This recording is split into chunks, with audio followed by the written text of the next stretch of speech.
want to thank everyone for coming tonight to our April 1st meeting. We have some honored guests tonight. Steve Waffle, this town engineer, Mary Beth Murphy, our town supervisor, Joe Barbagallo, the head engineer on this project, and I'm sorry, I don't... Steve Laureate, worked with Joe Barbagallo. Thank you. My name is Nancy Joyce. I'm the president of our Lake Association, and as always, I'd like to start our meeting with the Pledge of Allegiance.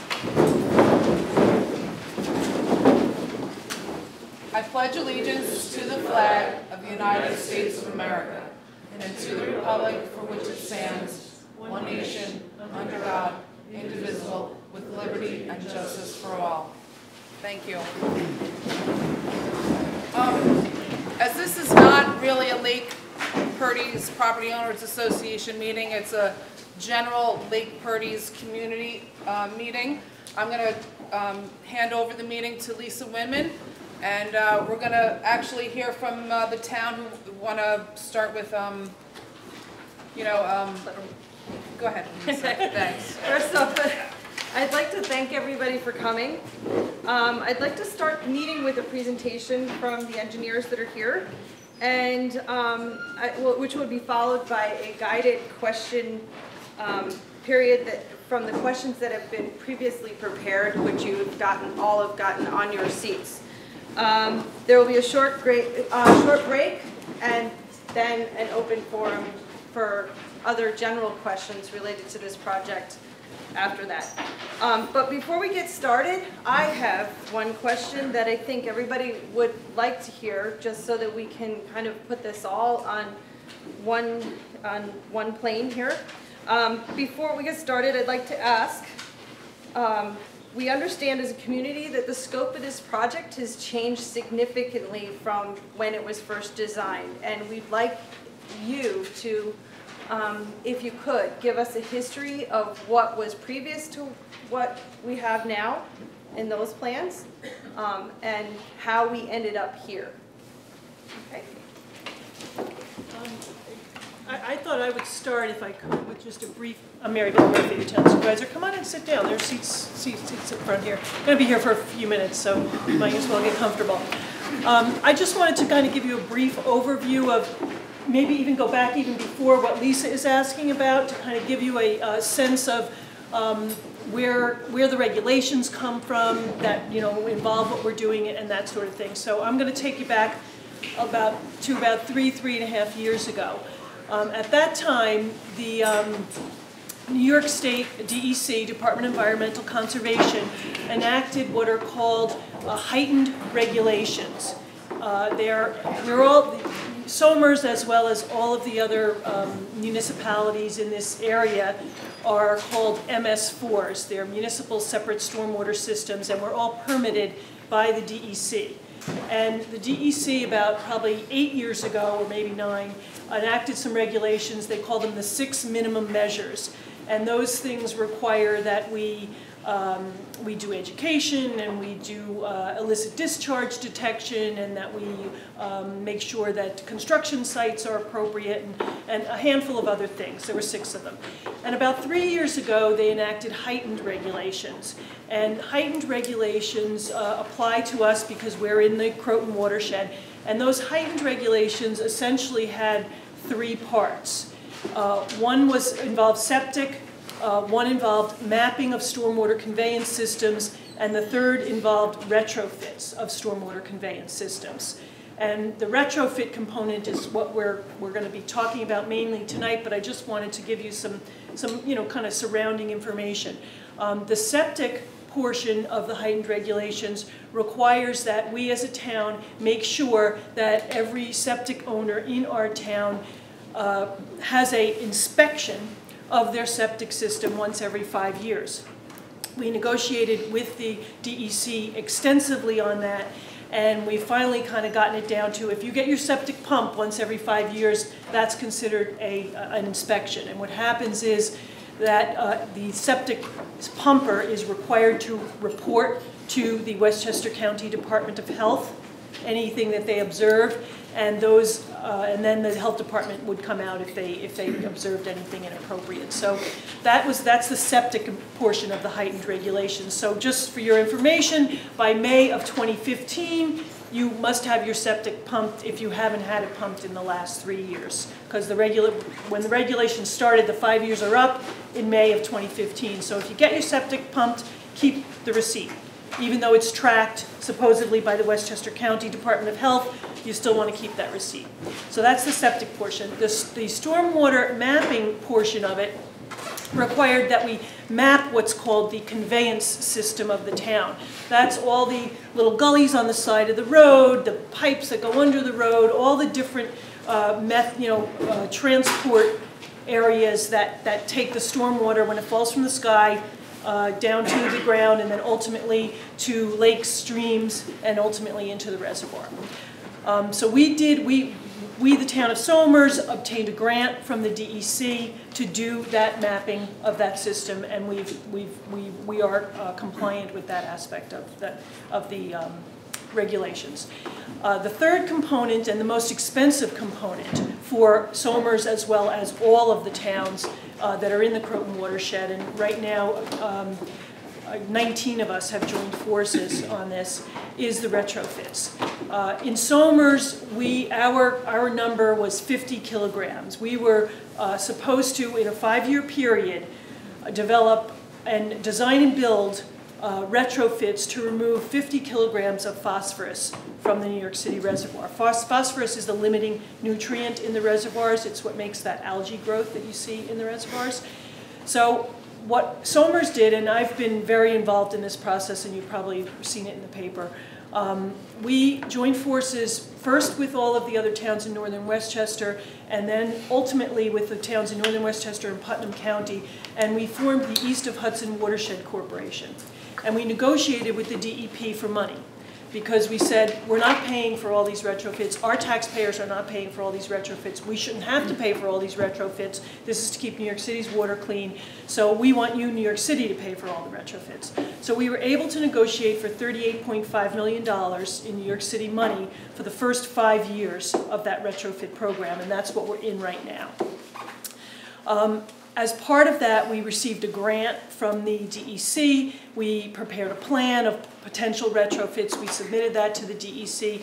And the first 2 years of retrofits, because we really didn't have any DEP money at that point, we were using projects that we had already done in town or were intending to do, or we got DEC grant money to do, because we did not want to spend, and we haven't spent, your real property tax dollars on these projects.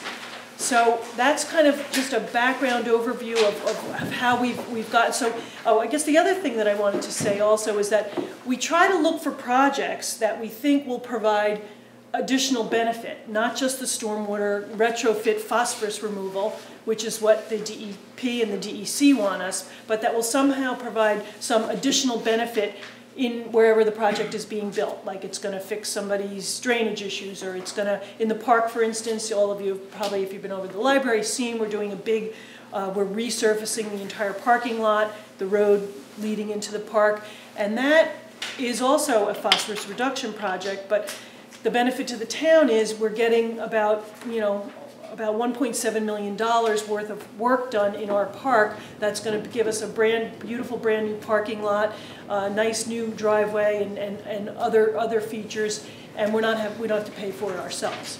So that's what we've tried to look at, and that's how this project also initiated.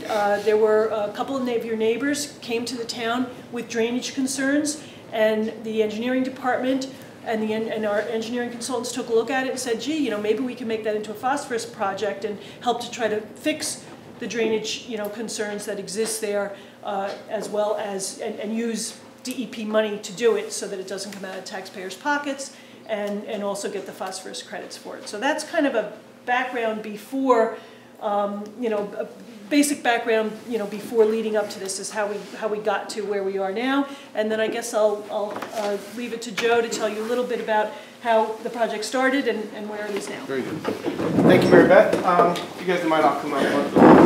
I'm Joe Barbagallo. I'm the consultant town engineer. I'm with the firm Woodard & Curran. I'm the director of civil engineering firm-wide for our company, and obviously the principal in charge of this project. I just want to take just before I jump into these plans, I want to talk about that this project is one of a number of projects that are underway in the town.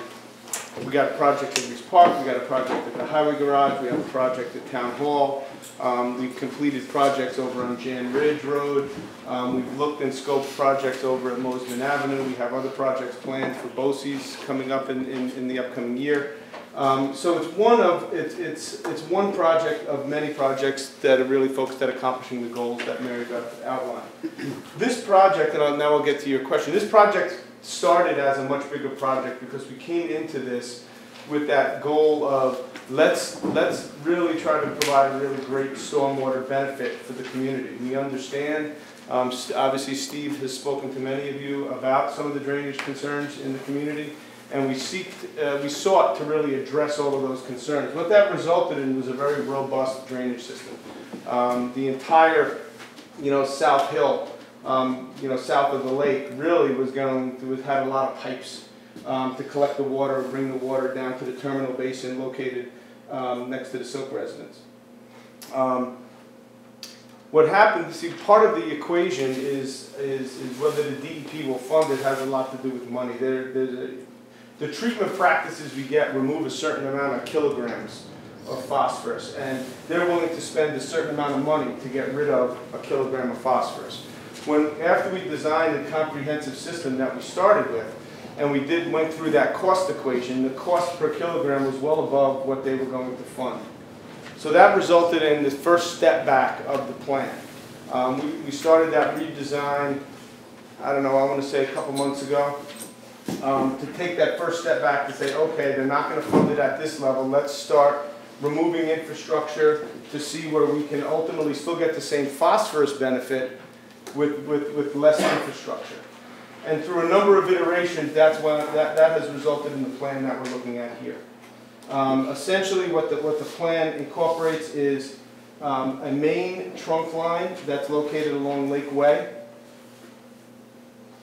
And that is really at the bottom of the hill. So before, where we were going to be putting drainage infrastructure along almost every one of these streets in order to capture the water and convey it, with all brand new piping down into this system that would ultimately discharge to the terminal basin at the end, we're now relying on the overland flow to accomplish that and really just grabbing it at the bottom of the hill before it enters the lake.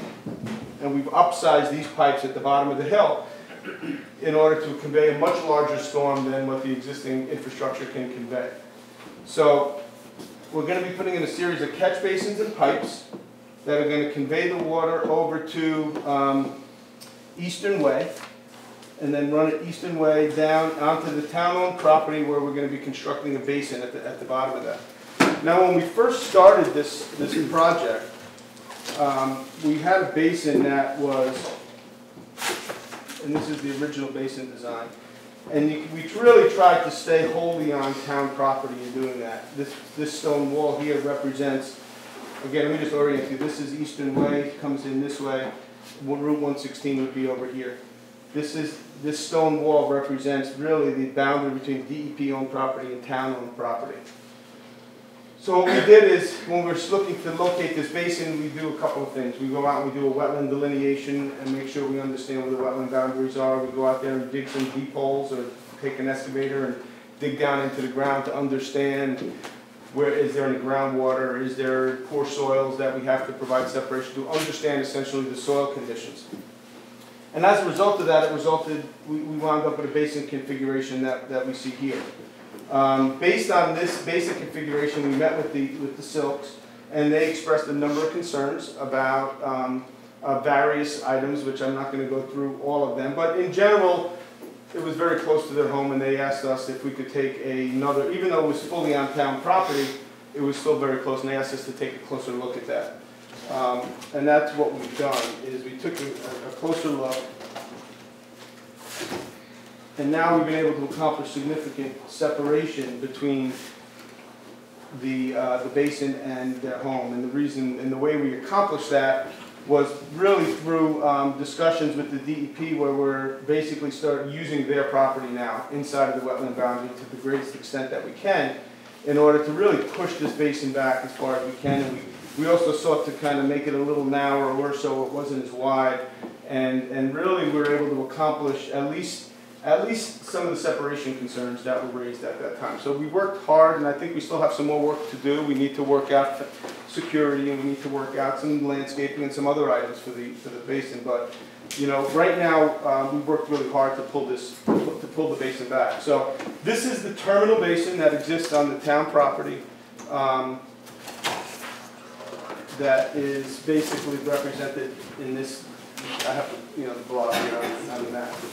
I mean, that's a general overview. I would like to be able to talk more about the project, and I think it might just be best to do that in response to questions.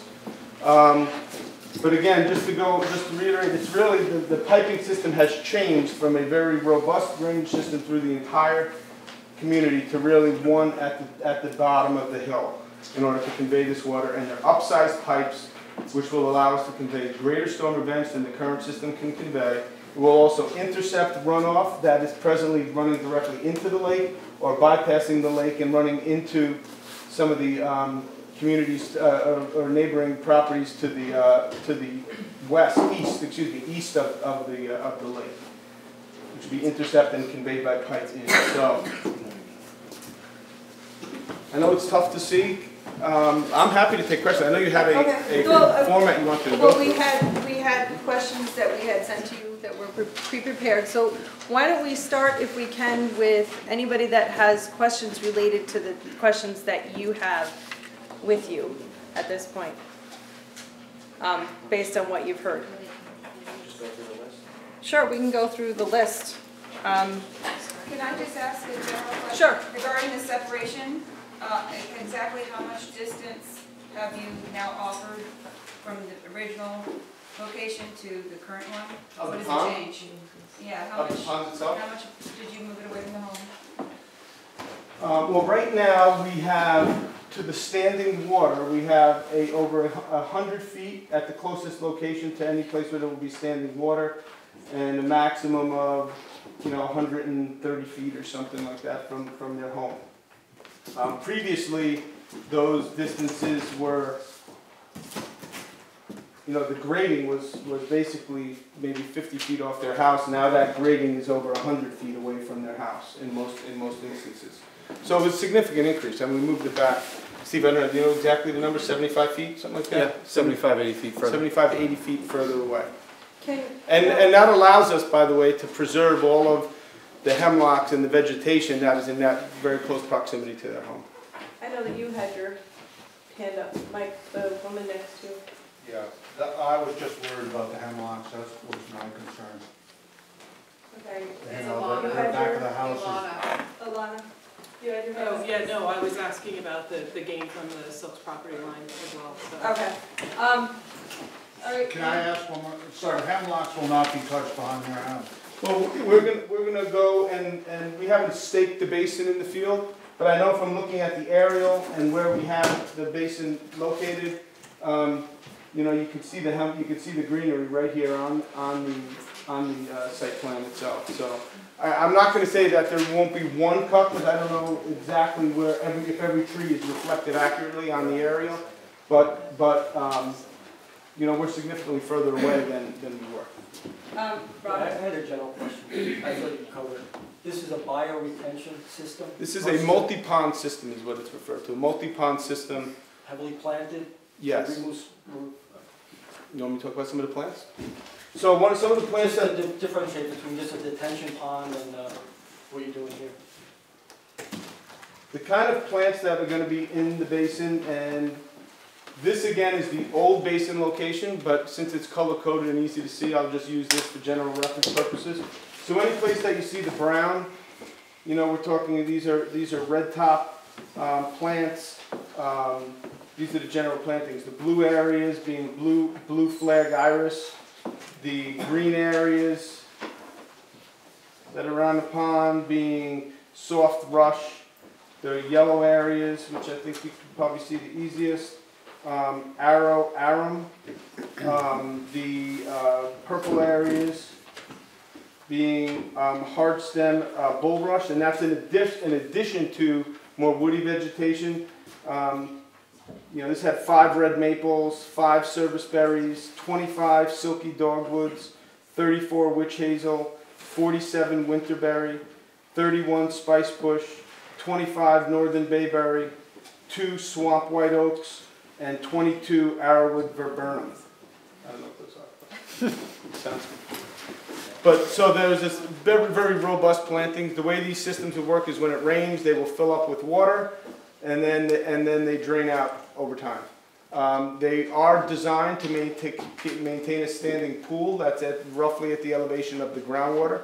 So during high groundwater conditions, we would anticipate that there will be a shallow pool of water, and that's how they're designed to function. That's where a lot of the cleaning comes from, is by the plants and having the plants in there to reduce uptake on the phosphorus that's going to come in the stormwater. Yes, sir. How deep are these pipes going to be, and how deep is the excavation going to be? I get the impression the lakeway is basically going to be totally excavated, maybe 8 to 10 feet to get to the bottom of where this pipe needs to be. I mean, how in width or in depth? In depth. I'm concerned about how that's going to affect. Well, along Lakeway, we are. Let me see. What are the size of these pipes? 18-inch. I've seen 18-inch pipe, 24-inch pipes, 24-inch pipes. So in the vicinity of the lake, we're only talking 24-inch pipes. I thought they were 36 as they get closer towards the pond. Once they get yes, but I thought your question was in regards to the lake. About the overall impact. The 36-inch as you come down Eastern Way and Lakeway. Yeah. And if you're, how deep does that have to go? Well, obviously, it depends on the grade, so it's going to vary, right? It's going to, the minimum depth is going to be, we need a foot of cover on top of the pipe. But so the grades, excuse me? Is it 4 feet down, or you're going to have to dig like an 8-foot trench? In some areas, I would suspect we have to get deeper. I know, for example, right out in front of the clubhouse here, where we start is there's a main inlet that comes drainage that comes off the hill that comes into the lake. Okay, we're not picking that up. We're starting just on this side of that water course. And yes, there's a slight grade. So at that location, we have an 18-inch pipe that's going to need a foot of cover. Right, so you're down 3 feet, let's call it. Right, but then yes, the grade comes up, and we're going to have the pipe has to maintain a slope. So I would anticipate that right out in front of the clubhouse, we may be down six feet. But then as the grade comes back down again, then of course it's going to catch up to the pipe. Steve, what's the minimum grade? What's the grade they'll put these pipes in on? I just don't recall. Minimum 3% slope. Minimum 3% slope. Are you going to shore your excavation, or is this going to be an open cut, and therefore potentially disrupting a large part of the street? Well, the goal is to not disrupt a large part of the street. The So goal. are you going to shore it with It's not always going to It's not always necessarily going to need shoring. In some areas, to minimize the impact on the street, it might. And there's trees along the apron of the streets, the right of way. So we can assume they're going to be all killed along there. They're going to be all what? Killed, because you're going to be excavating along the apron. I just want to point out, maybe I didn't say this in my presentation, but all of the pipes are being installed within town rights of way. There's no pipes being proposed on private property. So any excavation is going to be in areas that is in the right of way, and along certain portions here, there's already existing piping in there. We're just upsizing that pipe. I understand it's in the right of way. I'm just trying to understand the impact on the environment. You're going to have an open cut. Traffic is probably going to be down to one lane for a while. When there's a major storm, you're going to have runoff going into this cut. And the trees along the way, along one side, will probably die. I think that all depends on the tree and where its proximity is and whether we're into the roots. But yes, they're very well. Budget to replant the trees. Any trees that are on private property that are impacted by this will be we're not going to kill people's trees and not replace them. Unfortunately, the right-of-way in Lake Purdys is quite large, and it's going to impact a lot of the property because we have a seamless blending between the private property and the right-of-way. Is there any specific areas along? No, I'm just trying to visualize, because this seems like a project you put along a major road, like 116, not along these little streets with lots of trees and lots of landscaping. A lot of people put a lot of work in their landscaping, and I imagine with this open cut, there's going to be more impact on landscape. Not just in where the pond is going to be, but along the right-of-way. Well, a couple of things that I'll just point out is that, Steve, what's the number, 3,000? How many linear feet of pipe has the highway department put in? 2,000 to 3,000 feet. 2,000 to 3,000 linear feet of pipe has been in. It's not like this is a non-routine town function to put drainage in the road. I mean, there is plenty of drainage in these streets now. Right? I don't know if when those went in, whether you experienced these concerns, and that's where these questions are coming from. But there's a lot of drainage that already exists, and where we can use existing trenches, we're going to use existing trenches and just upsize the pipes. If there's a specific area that you think is highly, do we have a heightened concern? I'd love that input. And you know, we haven't taken these plans to the point where we're ready to bid this job, so now's the time to understand these kind of things. I would say, Joe, there's one tree along that route of our lake, which is right out here, which provides an awful lot of shade, and I don't see any other trees on our lake side here that would be impacted. There is no trees. All right, so Steve, just make a note that we There's just one understand tree where right that big out tree here. is. Are the pipes going to be on the lake side of your road? I'm sorry, what's your name? The Jim Berisney. Okay, thank you. My point is, I think that when you talk about landscaping around the pond, you should also have a budget to repair the area along the streets, because the impact is going to be pretty significant when you do this large, wide cutting. There are a lot of trees, they're on town property, but they add some of the nice environment that exists right now. And if we're going to see like 20 new trees cut along this way, and you should have something in the budget for fixing that up afterwards, it seems to me. But what's the context you said for feedback? Do we have to go see you privately set up a... No, this meeting I think is one, or you can, you know, Yeah, we could. contact You Steve. can, you can email myself or Steve, you can call, you What's the can... timeline? Because I hear rumors that this thing is starting soon. So, Well, I don't know why. The job hasn't been bid, it hasn't even been fully designed yet, so it's Okay. definitely not starting too Okay, soon okay, because okay, there's fine. there's That process makes sense involved to there. some extent. But now is the time Okay. to talk about your concerns. I mean, I like, for instance, in the park, the project that we're doing now in the park, Yes. with redoing the whole parking lot there and the road and everything, we're putting in a lot of planting because, you know, we're restoring basically to, you know, to the condition that was pre-existing. Now, I presume that There this will be very same thing would happen here. My point, I raised my issue just with what you said about the planting around the pond. It seems to me there should be a budget to accommodate anything that happens along the street, so we don't come back a year later and say, we don't recognize our neighborhood anymore.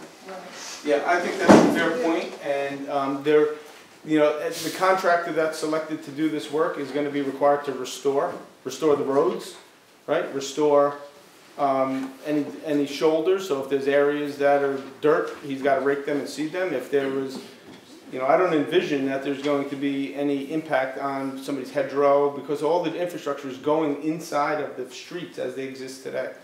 It's not like we're making the streets wider. I know that was a question that we had.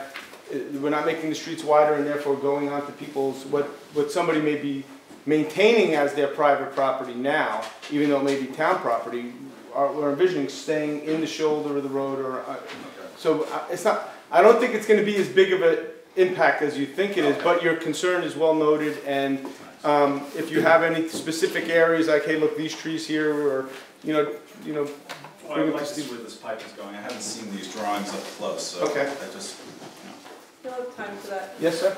Yeah, my question is on the location of the pipe. It is on the opposite side of the road from the lake. Absolutely, yes. Absolutely. And Wait a minute. In front of many houses with trees, does it? no, it actually looks like it's in this, it's more or less, there are some catch basins located On the lakeside. On the lakeside, see, I got a catch basin here, we got both sides of the street, and then it kind of crosses to the center of the street. It's not on one shoulder, it is a little It bit on doesn't the go lakeside. all the way to the end of the lake, No. it It starts right at the main on drainage. the road. Correct. About 150. But no, to state that correctly, the drainage is on, excuse me, the drainage is on the lakeside, I'm sorry. It is on The the drainage lakeside. is on the lakeside. Starting really kind of right by In the, actuality, not in front of anybody's house. no. Not on lake. It's starting like right on the edge of Lakeway, fairway over here, and it's just coming on the lakeside. Jeff, do you have a question? Well, we started talking about the process in general, and you said it's the beginning phase of it, and it's one of our beginning questions on this too. The whole size of the project, could you talk to a little bit about the process of going through the design phase, the approval phase, and the implementation? And then get into a little bit about somebody living on one street. When the equipment shows up, how long is it going to be there before it passes and goes through? Big to small. I mean, So let's start with, where are we in the process? let's start with how these projects come to be. It starts with what we call the field evaluation form, which is really a concept where there's a concept identified. We look at the drainage area, we look at the surface types, what's impervious, what's not, what's grass, what's woods.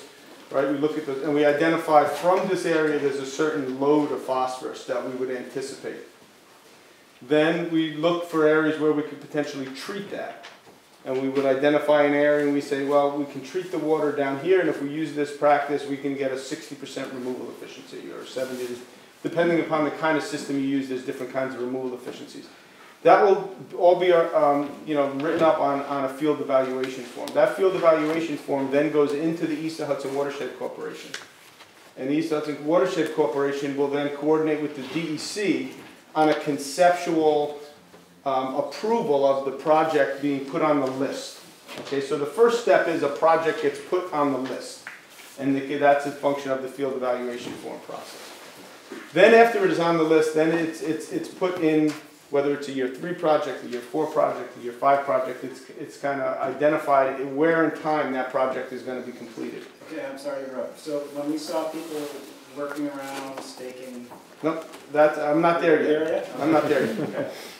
So then, now it's on a list. And then once it's on a list, now the municipality would move forward with the design of the project. The first step of design is to do, now we're in the field. Now we're looking at where the wetlands, we're digging the deep holes to understand where is the groundwater, what kind of soils, is there any rock we need to deal with, et cetera, et cetera. Those things then guide the design, okay? So, and then once the design is complete, then it goes to the DEC, to East Hudson, and we say, okay, we gave you the concept before on the field evaluation form, this is what we thought we can do. Now we've done more detailed design and we looked at the field conditions, here's what we actually think we can do with this project from a phosphorus perspective. The EOH will then review that paperwork, usually provide us with comments on one item or another about what, configuration or piping or whatever technical comments they may have. We would revise that design, and then ultimately that goes into the DEC. And the DEC then will review it and say, yep, if you build this project the way that it's shown here, we will give you the phosphorus credits. Because ultimately the DEC is the one that has to be satisfied. They will then give the credits. Then usually the next step is, we'll then take that project and put it out to bid. All right, and then we get a price for that. And then it has to go back to EOH for whether it would be funded, on whether it met that cost per kilogram equation or not. And then once it was approved for funding, then construction would begin. We changed this project after we completed the design and then did the final cost estimate. We didn't take it to the bid stage because we knew at that point that it wasn't going to match the cost equation. And then that's why we moved into redesign. Now that we're in redesign, the next step here will be this will ultimately have to go back to the EOH to look at the revised design and again provide concurrence with the calculations, and then again go to the DEC for the DEC to review the design and again provide concurrence with. I expect that process will be very quick because they've already looked at this once.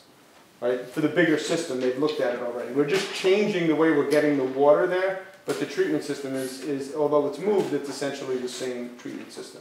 Okay, so the input that we're getting is in the redesign phase right now? Correct. And do we see the fruits of our input before it goes back for approval?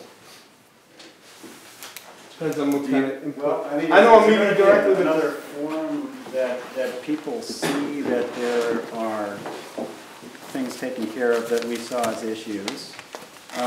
We're interested in the approval process and where the handoff is, and if there's any more input from us, if it's out of our hands, if it's just going to happen, Well, what date is that going to be firmed up, and then from there on. I think the part about what are the other steps for input is going to depend a lot on how satisfied you are and what you hear this evening and what the input is and what remaining concerns might be given where we're at.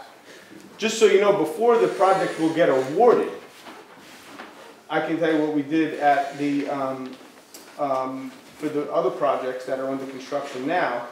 Once we had, I'm trying to remember, but did we come to the town board before the bid or just after the? I believe it was before. It was just before we went out to bid, we go to the town board and we make a presentation on, here's the project that we're going to bid. So that is a hard. I think at that time we also discussed this project in generalities. I could be wrong, but I think we talked about all of the projects that we were, that we had in the mix at that time.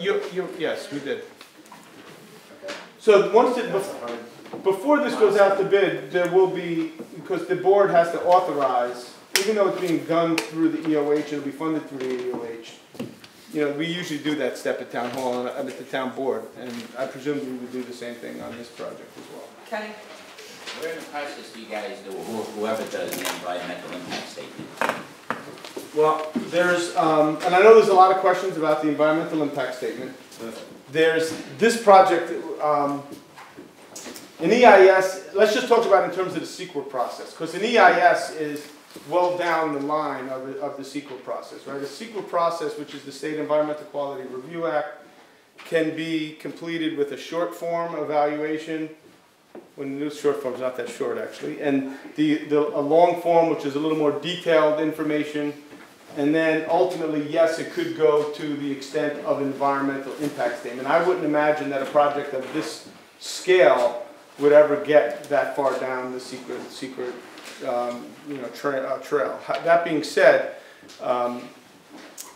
we've specifically put in a request to the EOH-WC as to how they would like to handle the overall CEQA process. Usually the CEQA process is attached to a permit. Right, so then the permitting agency becomes the lead agency in the review of the environmental review of that project. In this instance, the only permit that we need is really a town wetland permit, and because we're working within 100 feet of the wetland, so there's a town permit. Then the other permit is the DEP land use permit, but they're not lead agency and they're not requiring us. Steve, they didn't ask us for secret. We would never want them to be the agency anyway. No, but so that's not an agency that's going to look for a secret analysis. So that is, I'm just trying to bring everybody up to speed on exactly what secret is.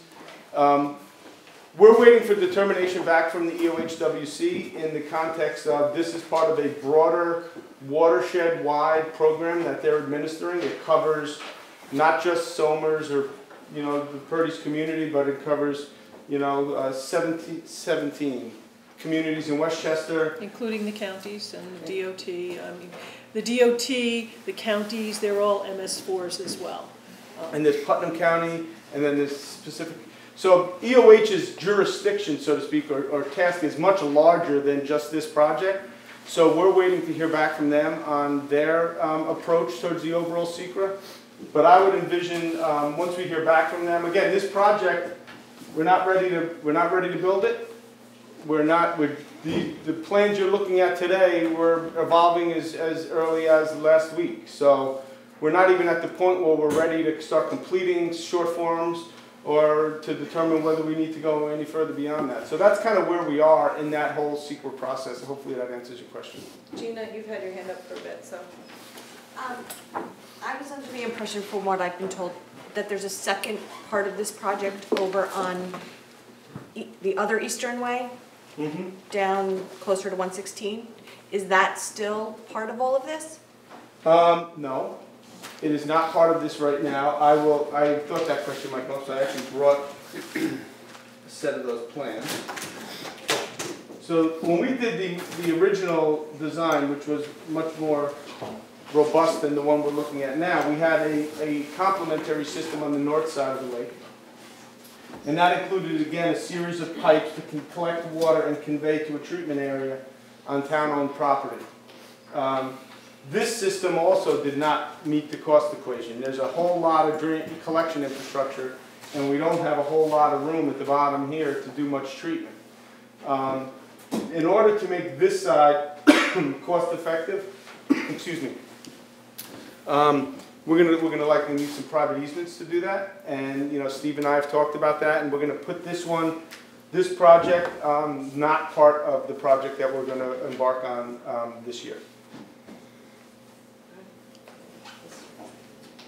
Can we just, going back to that environmental impact statement, you said there's a short form and then there's the actual impact statement. No, there's a long form in between. And a long form. Can you explain to us what type of project requires the short form, when the long form, and when you go and file the statement? Because I read the statute, and it certainly seemed to me that whenever you affect a resource in a given environment, you need to file a statement, or prepare a statement. An environmental impact Yes. statement? I think you're misreading that. That's incorrect. I think you're misreading the code there. Okay. Well, can you talk to me then about the distinctions between the short form, the long form, and the statement? Well, let me take a step back beyond that. SECRA identifies certain actions as type 1 actions, certain actions as type 2 actions, and certain actions as unlisted actions. Type 1 actions don't require any SECRA review at all. Excuse me, type 2 actions don't require, thank you, Steve. Thank God he's here, I would have been misquoted there somewhere. Type 2 actions don't require any environmental review at all, and there's a long list in Part 617 of what those are. Okay, so there are certain projects that don't require any review. Then there are type 1 projects, which more likely than not do require a more extensive review, and then there are the unlisted, which really becomes at the judgment of the lead agency as to how far you need to go. So that's really the answer to your question, is it's the determination of the lead agency. And that's, again, one of the things we're waiting to hear back on from EOHWC is, are they going to take lead agency? Is the town going to be lead agency? But in the end, it's either going to be the EOHWC or the town that would function in the capacity of lead agency. And we are fortunately close to this project and understand the overall environmental benefit. I mean, the reason why this whole program exists is to positively benefit the environment. And so then why wouldn't you want to demonstrate that with a complete environmental impact assessment? If in fact that is the goal of this project? Because I'll state it in this way: there are over 300 projects that need to be accomplished within the 5-year window that all the communities have to get this work done. If you had to do that level of review, as helpful as it might be for everybody to really, I mean, those books get pretty thick, and as helpful as that might be, it's frankly would complicate the schedule, and would also I don't know that it would provide any changes to projects as they were conceptualized, because I know that we're trying to do our best to make these projects be nothing but benefits. We don't want to see projects be, we're doing these projects for a positive benefit. So I don't know. I suspect that doesn't answer your question in the way you'd like it answered, but that's where we're at. I mean, an EIS might provide a lot of good information, but it would also really complicate we'd rather put the money into the ground, frankly, than into EISs.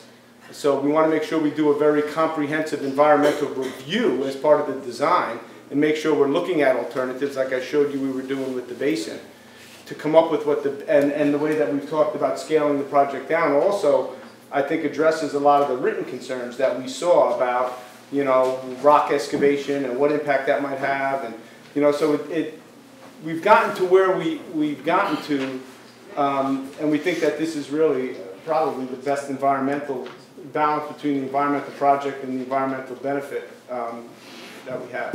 A question back over here. So you talked about previous projects being too expensive and the current project fitting within the budget. Which project would you have preferred to have done? The one that you're doing now or previous ones? Wow, that's a good question. I think that with the more robust project, we would have been able to do a better job solving individuals' drainage problems or challenges that individuals may have with drainage on their properties than we are with this one. So obviously, because we would like to benefit the neighbors and the community as much as possible, we would have preferred something a little more robust than this. Sorry, are you saying there's going to be drainage problems with this? I'm saying there are existing drainage problems that the other system fixed. That we've had to make some choices along this process where they're not all going to be able to be addressed as part of this project. But you don't think this current system is going to exacerbate? Oh no, it's only going to make things better as far as drainage goes, because right now the system that is at at the bottom of the hill that we're putting here is basically we've upsized to design for the 100-year storm event. How much have you upsized it? Everything that exists right now, we've done some back calculations as we've been evaluating these designs, and it appears that it's about the 10-year storm, which is what the town code is for this size drainage area. But we've, at the bottom of the hill, have now upsized that to handle significantly more water than the existing system is designed to handle. Now, what does that mean is that over time, this system can be connected into and adapted as, if there's a drainage pipe run that Tom, the highway superintendent, feels needs to be replaced. As he replaces that, he can upsize the pipe with confidence, knowing that the down gradient system is sufficiently large to handle that water. Now, the existing piping, you're tying the top of the hill into the existing piping that goes down Entrance Way now, currently, correct? Into this corner over here. Yes, we are connecting, Steve, I don't know, which is all the exact connection points? We're tying you're reutilizing the drainage that's going up Eastern Way, up Entrance Way right now, correct? That's correct. That system will stay intact. Per this latest plan, it will not be upgraded. No part of it will be There's so many entrance ways. You sure you guys are talking about the same entrance way? Entrance way right over here, yeah. East. Yeah. Now, are you adding from the top, are you adding any more drainage area to that existing system? No, we're not tying in. That was one of the choices that we had to make, is that originally we wanted to try to take a drainage that was being discharged at the top of the hill and connect that into the existing drainage, and we did come up with a scenario where that could be accommodated, but that water has to go somewhere, right? So you're not adding additional. So we're not. So we've again chosen to seek to address that in a different way than with this project. How much have you investigated the existing piping going up Entrance Way, as far as have you televised it, television inspection of it yet to make sure that it's intact and it's whole? Since we are not planning on relying on it as part of this project, we haven't done that as part of this project. I know that the highway superintendent has a routine schedule of inspection and maintenance, and that would be inspected and maintained as part of that normal routine process. So I have heard from a couple of neighbors that the existing system, one line up, already percolates during a heavy storm. Already what? Already percolates. In other words, it's not taking it. It comes out of the catch basin. And I'm frankly, if you get more than 2 inches an hour, that exceeds the 10-year storm event, then I would expect that would happen for a system designed for the 10-year storm. Is it 15 inches that currently goes up there? Excuse me? 15. There's various, it varies. There's 15, 15s, there's one stretch where there's some 12s, but there's also an 18s as well. I think from Overlook North is 18s, right, Steve? From Overlook North is 18s.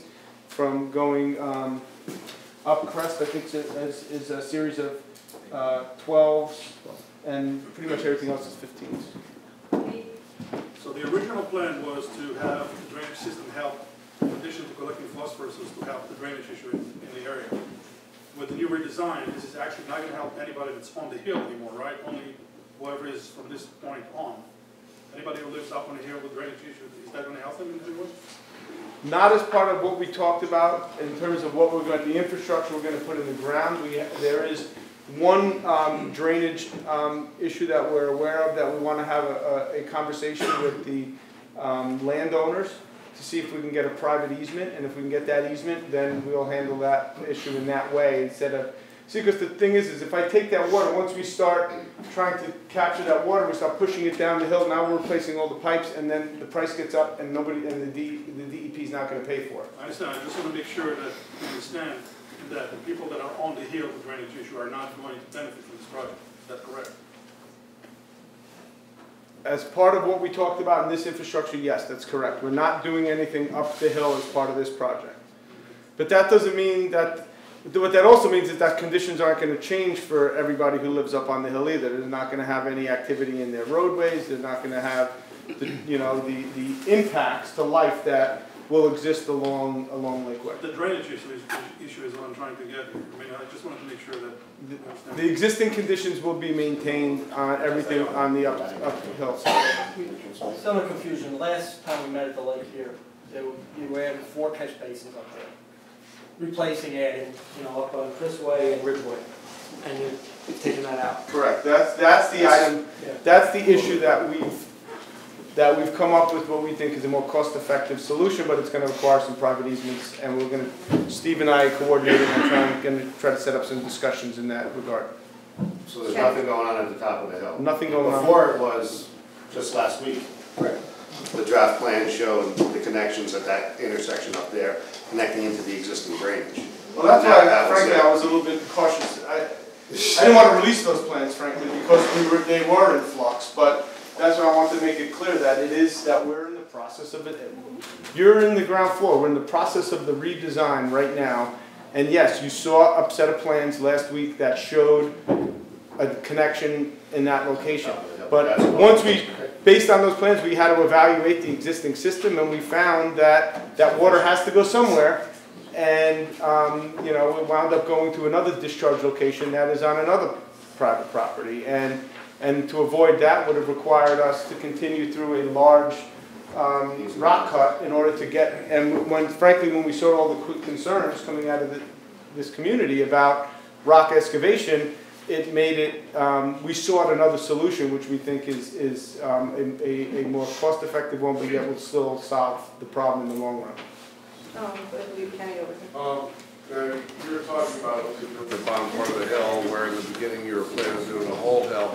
Now, if in the future we find out that this system you're putting in is for naught, and it's not helping us, can you tie into the top of the hill to this system, or do we have to redo this whole system to do the top of the hill? Yeah, no, this system that we're putting in, like, that's what I intended to say before when we were talking about the 100-year storm. We have designed this system to convey the 100-year storm event. Okay, but the 100-year storm for how many square feet of property? For this entire area, from here, the way this system is designed is there's an acreage that's calculated when we start looking at what drains to this area. So we start looking at this entire, all the runoff from this entire hillside is what we looked at.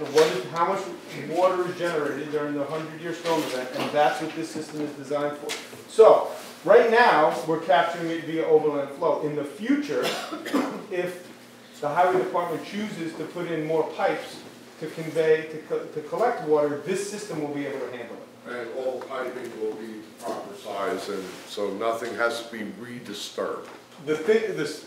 I just want to be clear. What we're putting in the ground right now, as part of this project, I shouldn't say right now, as part of this project, will not need to be changed in the future to accommodate a connection, which I think is ultimately the question. Are you, did you design it keeping in mind 10 state standards, reservoirs, and water, that none of it has to be moved to conform to the health department requirements for sewer and water? Have you placed the pipe properly for, as if in the future sewer and water does come to the neighborhood, that it won't have to be moved? In other words, observing the health department separations. Well, usually you just have to provide a horizontal and vertical separation. 10 feet, right. 18 inches, 10 right. feet, 10 feet, depending on what move. And if you notice that any pipes we're putting in are on one side of the road, so that leaves us plenty of room to do that kind of infrastructure on the opposite side of the road. All right, I have a question then. You're saying the pipes are starting over by the lake, going all the way down Lakeway, right? And then making a left onto Eastern Way, correct? Yep. Now over here, on the right side, are houses. On this side, it's lake, our property here. But down there, there's houses on each side. So what you just said about the wells and septic, I don't understand that, because if I live on the right side, so I'm assuming the piping's gonna go that way, because I know we had some drainage 5 years ago, some pipes were put in front of my house. I'm assuming they're using that again. So if they're digging up that, replacing that, and what he said about, you know, the septic and all. I think the question, I think that your question was about if municipal sewer and water ever came to the area, those pipes also go under the road, you know, would there be the adequate separation for those pipes to be installed? That's how I understand. I think his question was not about your existing well and septic, but in the event that municipal sewer and water would come to this area at some point in time, you know, in the distant future, would you know, could that be accommodated in the road bed? I think that was his question. It has nothing to do with your existing well or something. Well, does this affect our wells? If you're digging up, does anything get affected by that? No. How far do you have to be from the well for the pipe connection? Inside, I mean, we're in the road. Is it 10 feet, Steve? 10 feet is the separation. It's not a big separation from a closed pipe to those features. And frankly, and you know, this, like I was saying before, there's infrastructure. The town needs to put infrastructure in the road, and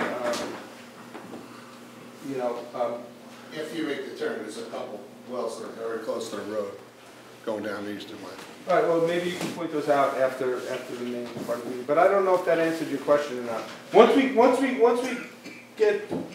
come from Eastern Way, and once we cross, I think this is entrance way, right? the pipes go to the opposite side of the street. They're on the right. Yeah. Well, it depends on which side where you look at it. Yeah, they're going to be on the right, coming from here. Correct. They're going down Eastern Way, they're on the... And then, on Eastern Way, then there again, if you walked and made the left, yes, they'd be on your right-hand side. Hi, sorry, I'm behind the pole over here. With the previous plan, obviously, first off, you used town land. With the new revision, you moved the pond onto DEC land. You said earlier that you had moved it as far as possible onto DEC land, and I wanted to understand kind of what that boundary is, because it seems like if the DEC is willing to grant some land, perhaps they'd be willing to grant a little bit more, and we can really get that away from the Silks property completely, and then I think a lot of people would be happier, you know. The DEP is the one, sorry. And there's a wetland boundary there, so we've pushed it right up to the wetland boundary. We've pushed it as far as we can. Yeah. Thank you. Okay. Jane, you had a question? Yeah, hi. So you're putting the pipe on the lake side of the road, not on the other side? There's a catch basin on the other side. Yep. That will pick the water up, and then it's going to convey, because we want to capture all the water that is draining off of the road itself. Believe it or not, the way phosphorus comes in many forms, but one of the primary forms is through atmospheric deposition. You know, your exhaust has a certain, I'm not a chemist, but it has a certain constituent that once it goes up in the air and interacts, then it deposits back down as a form of phosphorus. So that's why capturing runoff from impervious surfaces is really the where we can get a greatest bang for our buck, so to speak, in terms of phosphorus. So we want to make sure that we are capturing the water that's draining on this side of that's why we have catch basins on this side, and we just felt again that it would be an easier run for us to be on this side, because Otherwise, we'd require a network of catch basins more or less on both. It would just get a little more complicated and a little more costly to put the pipe on the other side of the road because of the number of additional infrastructure we need to get the water into the pipe. Okay, because the road tends to ice over a lot of times, and water does already flow across the road, and it gets slippery and icy. I had a second part to the question. It seems like you're stopping and not addressing the other side of the runoff, because you're not starting way back in the corner of the lake, are you? No. By Fairway? And why? It's almost in that corner though. It's just before that corner, yeah. Just south of, or just down from the Janeckas? Because there's a water problem there. Just a gully.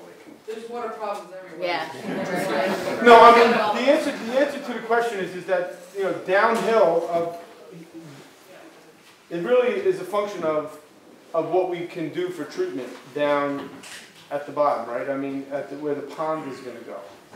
Right, I can only send as much water there as I can treat.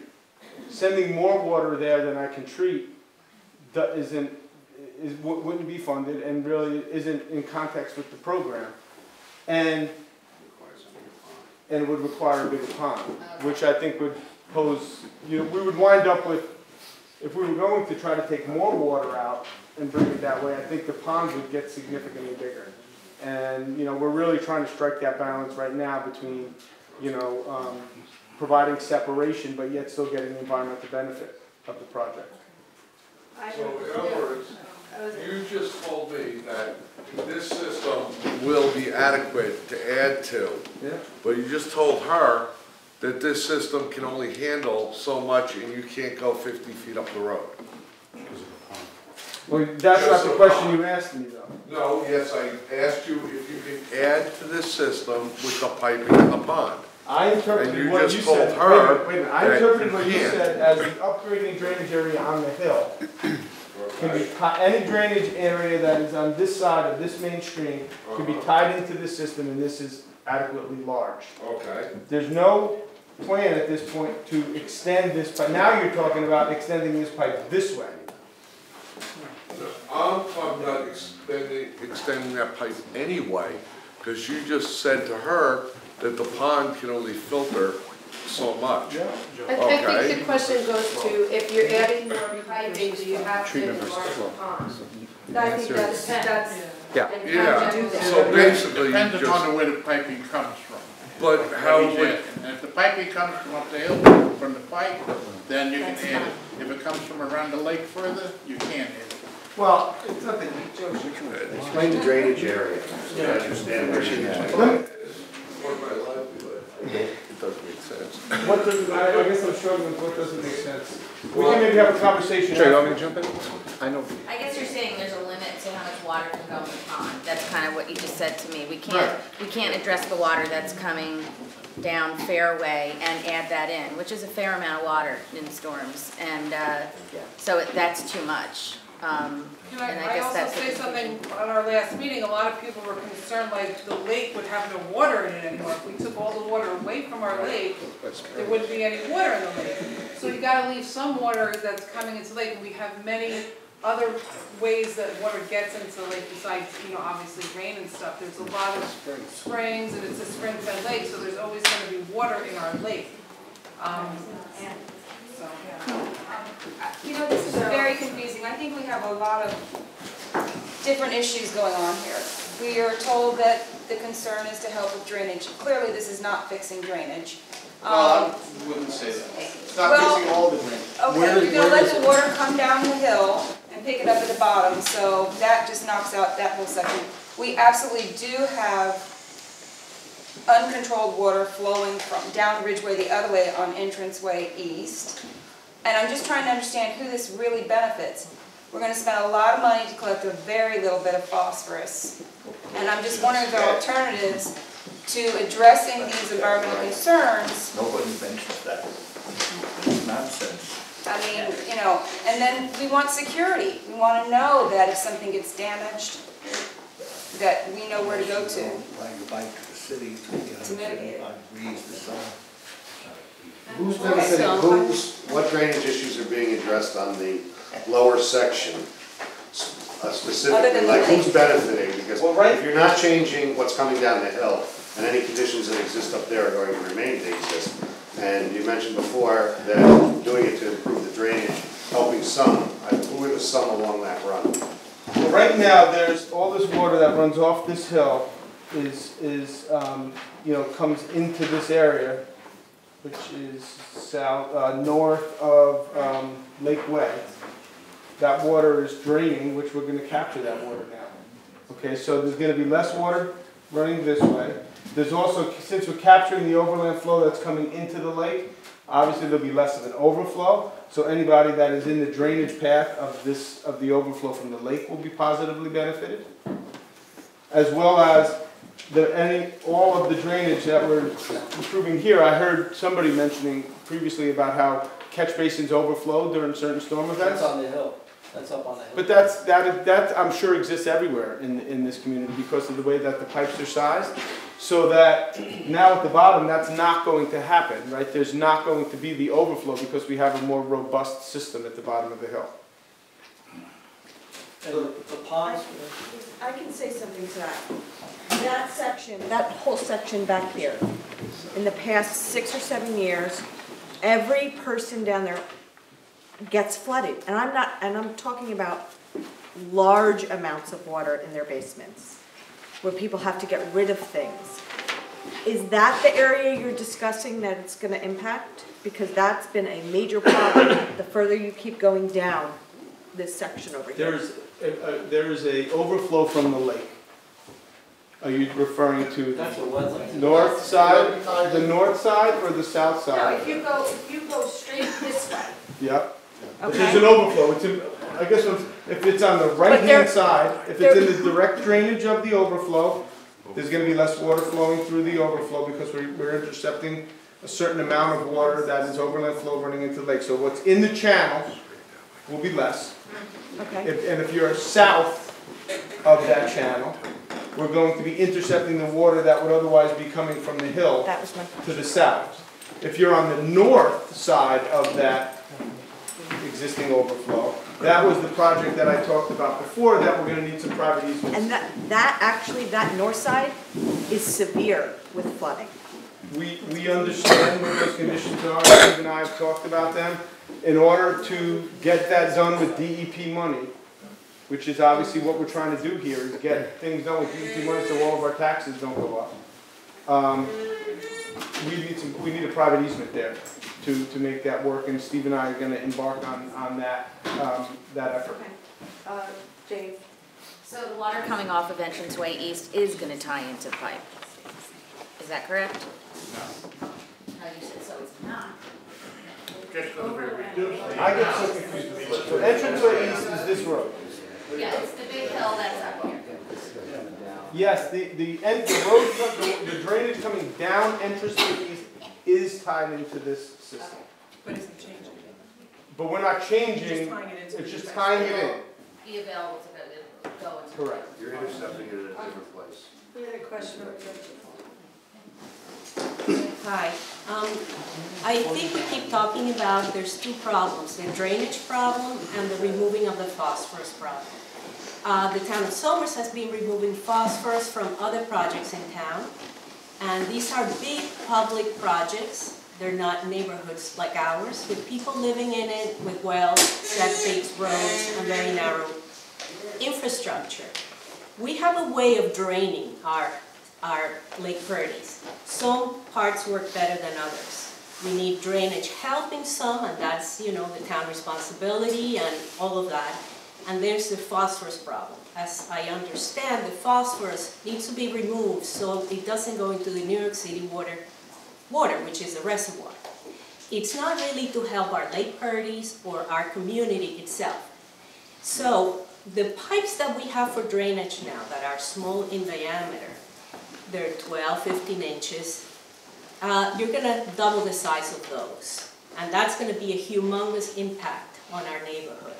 And it's not helping the drainage as much. It's just bringing all this water back to where it shouldn't be to drain back there. So my question is, did you look at other possibilities, putting rain gardens or putting drainage along public lands? lands that are more easily accessible, that do not impact so many neighbors, that are along Route 116 as you go into the reservoir on both sides of Route 116. Now that you're using DEP land, maybe there's more chances to do something there.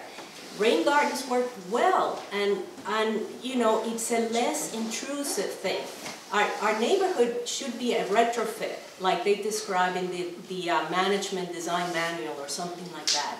It's very tight, dense, and the properties are small. The roads are 20 feet wide, and even though the right-of-way is 50 feet, you're going to go beyond those 20 feet into our properties, our aprons, our wells. Ours is like 10 feet away from the road. And then the lake, I don't think it's solved. If we had rain gardens around our lake and we would stop that phosphorus going into our lake, we would improve the quality of the lake. Maybe we improve the landscaping. You put something around the lake, which is our heart, and we all see it, we drive by it, it's easily maintained, because when you have these rain gardens or bioretentions or three-step retentions, you need to look at them to make sure that you have the mulch is there and everything is there, and this is periodically. You need your trucks to come and dump more mulch and excavate and put more plants and remove all that. So why go way back into these little roads, to all the way back there where there's not even an access, and I guess now you're going to say you have to create a road because it has to be maintained somehow. And, you know, it's creating a lot of infrastructure. It's going deep into the ground, affecting maybe the water table because we're so close and our wells are not very deep in this area. And it's old, and that's what we have to deal with. So why not a retrofit, something less expensive, less invasive into our neighborhood, and then save some money for fixing some of the drains with pipes that really do the work, and you then repave our streets and we're all happy. I love that. Bravo.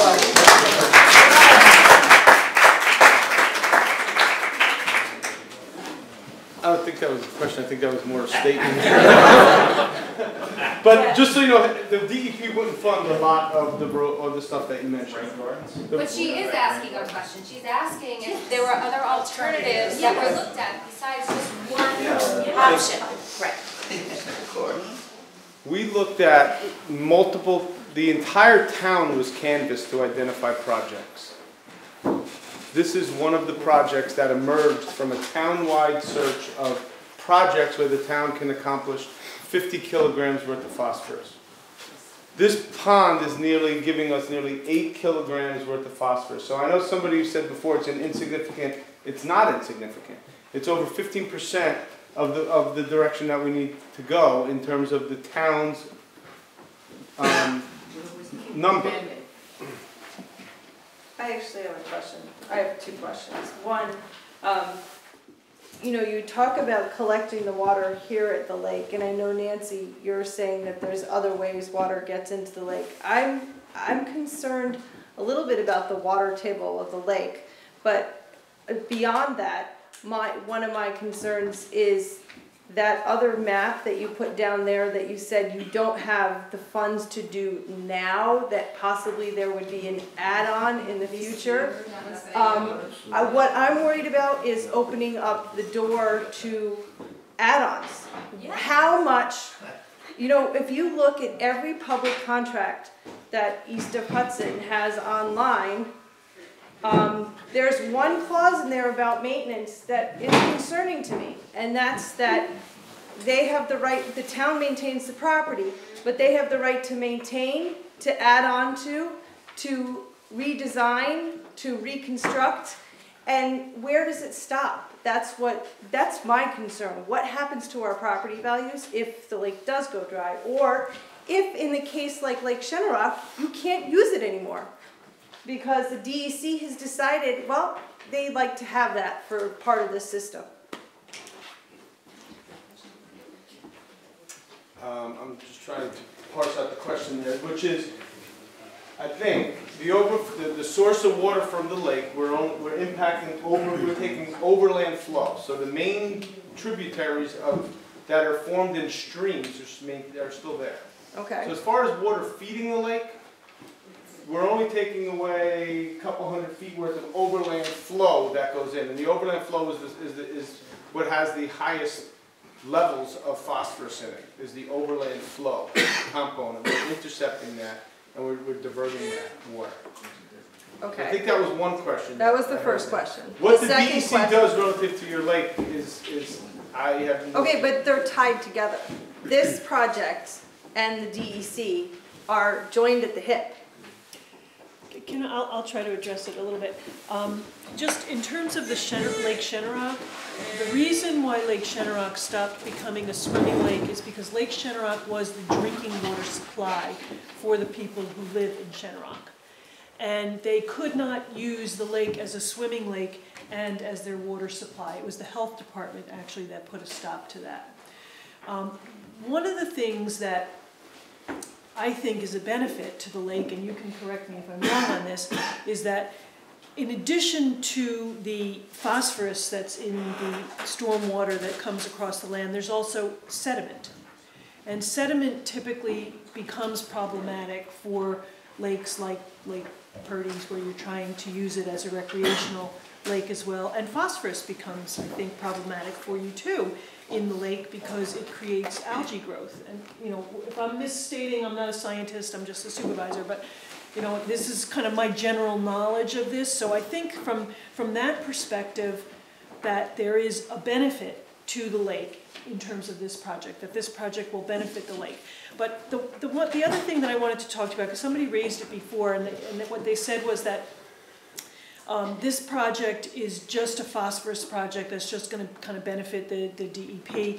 And we've tried very hard in the town to look for projects that will provide a dual benefit. We're required, we're mandated, this is one of those this is like the mother of unfunded mandates for local communities, this phosphorus, you know, this retrofit project. I mean, if we had to pay for these projects on our own, and you know, 50 kilograms of phosphorus, we're talking millions of dollars from our local tax base. We negotiated long and hard to get money from the DEP to do this. But in addition to that, we've tried to look for projects that would benefit other aspects, not just the phosphorus removal, but also provide other benefits. The park is an example. We're getting the whole parking lot repaved. We're getting the road repaved. We're getting work done on the fields. Because we're trying to look for projects that will benefit the community as well. That's where this whole thing initiated from, was that, okay, there's these drainage issues. Is there some way that we can use the DEP money, get the phosphorus removal, because that's of course the only way we're going to get the money, but also provide a benefit to the community in the process. And that's where we started. And I you know, I don't know, maybe we're not conveying that there is a benefit. Maybe you guys don't see a benefit. I feel that we've very much kind of gotten a little bit into a place where nobody ever, you know, wanted to go. But anyway, I don't know if I addressed your question at all. I just really have a statement. I think one of the biggest concerns for me was the Silk family and how it was going to impact them. That was my biggest concern out of the whole entire project. And honestly, we were concerned about that too. We met with Mrs. Silk, her dad, her husband, her son was there I think as well, and tried to hear everything that every concern that they had, and these guys went back and said, let's, you know, because the DEP is not our friend. You know, in all of this process. The DEP loves the fact that we have to remove all this phosphorus because it's helping their reservoir. So we were like concerned about going onto DEP property, but these guys went, they talked to the DEP, they managed to get as far onto that property, you know, that those are of course still ongoing talks, but we were looking to try to address the concerns that the Silks had as much as possible. One of the other issues with these phosphorus projects is that the town actually doesn't own that much land in the town, believe it or not, where a project could be done, because it's typically in areas where you have a lot of impervious surface. We're doing the townhouse parking lot also. The DEP is going to pay to repave the townhouse parking lot. But so we have to look for projects in places where we have town-owned land in a place where a treatment can be done. And that, you know, that's why these guys, when they look at it, they say, okay, well, you know, you can do this here because the town owns this property, and that's, you know, that's, if somebody else owned the property, we wouldn't, you know, we wouldn't be able to do it. So, you know, we have gotten easements in some instances. Somebody had asked me to send them a list of projects that we've already done. Over on Jan Ridge, we did a project, we did get an easement from the homeowner there because they saw benefit to the project. What did they have installed there? It was a trench that goes down, I believe, correct me if I'm wrong. I'm sure we could get some pictures to see that. Because what we're talking about around Sherry's house. It's totally different. It's no, I understand. And, you know, we moved, like, this room is about how many feet from wall to wall? 40, 50?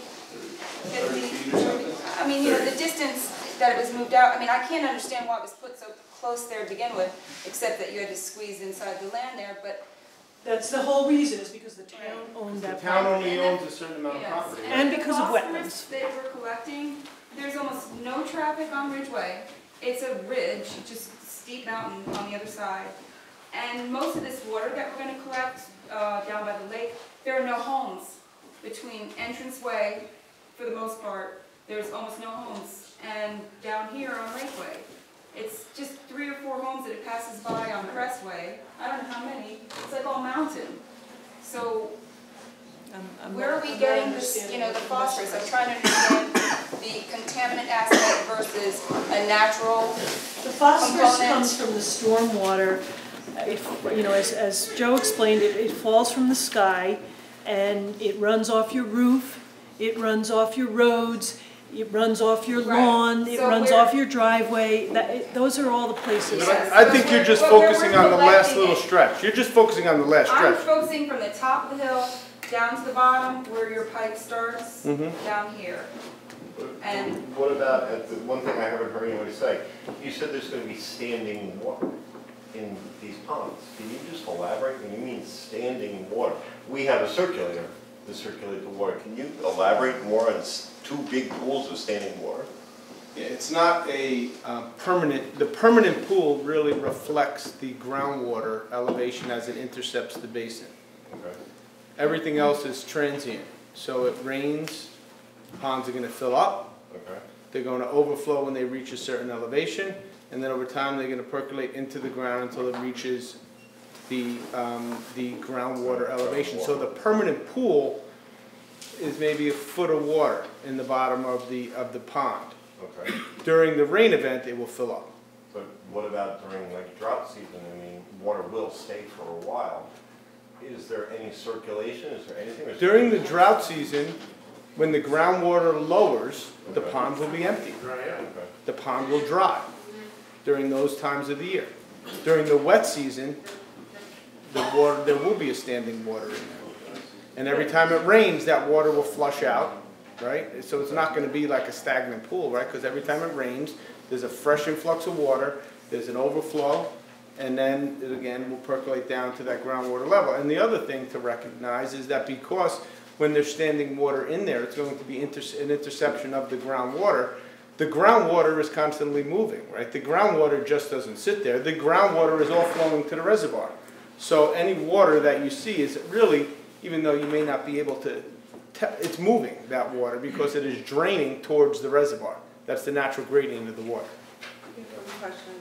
It's a question probably for the town and then the engineers. Since the work that was formerly considered at the top of hill and down entranceway no longer in scope, is it no longer in scope to repave the string of item 9 patches known as entranceway?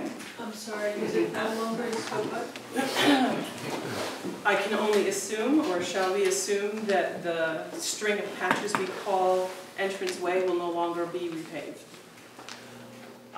The highway superintendent determines the paving schedule for the town. I don't know exactly what he has. I mean, in terms of this project, what would have been done would be a restoration of, you know, of well, not I don't want to say patches, but if you're going to install a pipe along the side of a road, then you'd have a strip essentially. If there's not going to be a pipe installation there, then clearly DEP money is not going to pay for that, for any kind of blacktopping there. In terms of what the highway superintendent has in mind, I don't know, but I can certainly try and find out for you. He usually, around this time of year, reevaluates the entire town in terms of, the winter and what it's done to different roads, and then kind of reformulates his priorities in terms of what gets paved, when. But okay, we can take that issue up separately then with the right people. But I can certainly try to find out for you as well. It's the entranceway east or west was your concern? It's the whole neighborhood. Okay. All right, let me see what I can find out from the highway superintendent. Kids can't ride a bicycle. Dinner down. We have a question up front here. Just a question about the offset. I know that you offset the pond further away from the Silks property line, but have you met the minimum 100-foot clearance from the edge of the septic field of theirs? Yes.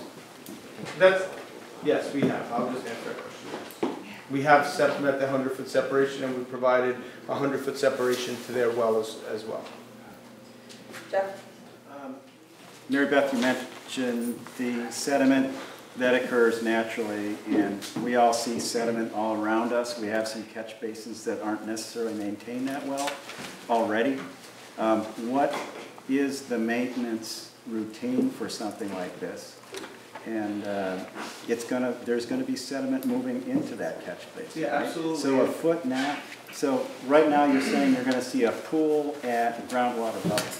Today there's probably not a pool there because groundwater level is below what we see, if we see it, I would guess.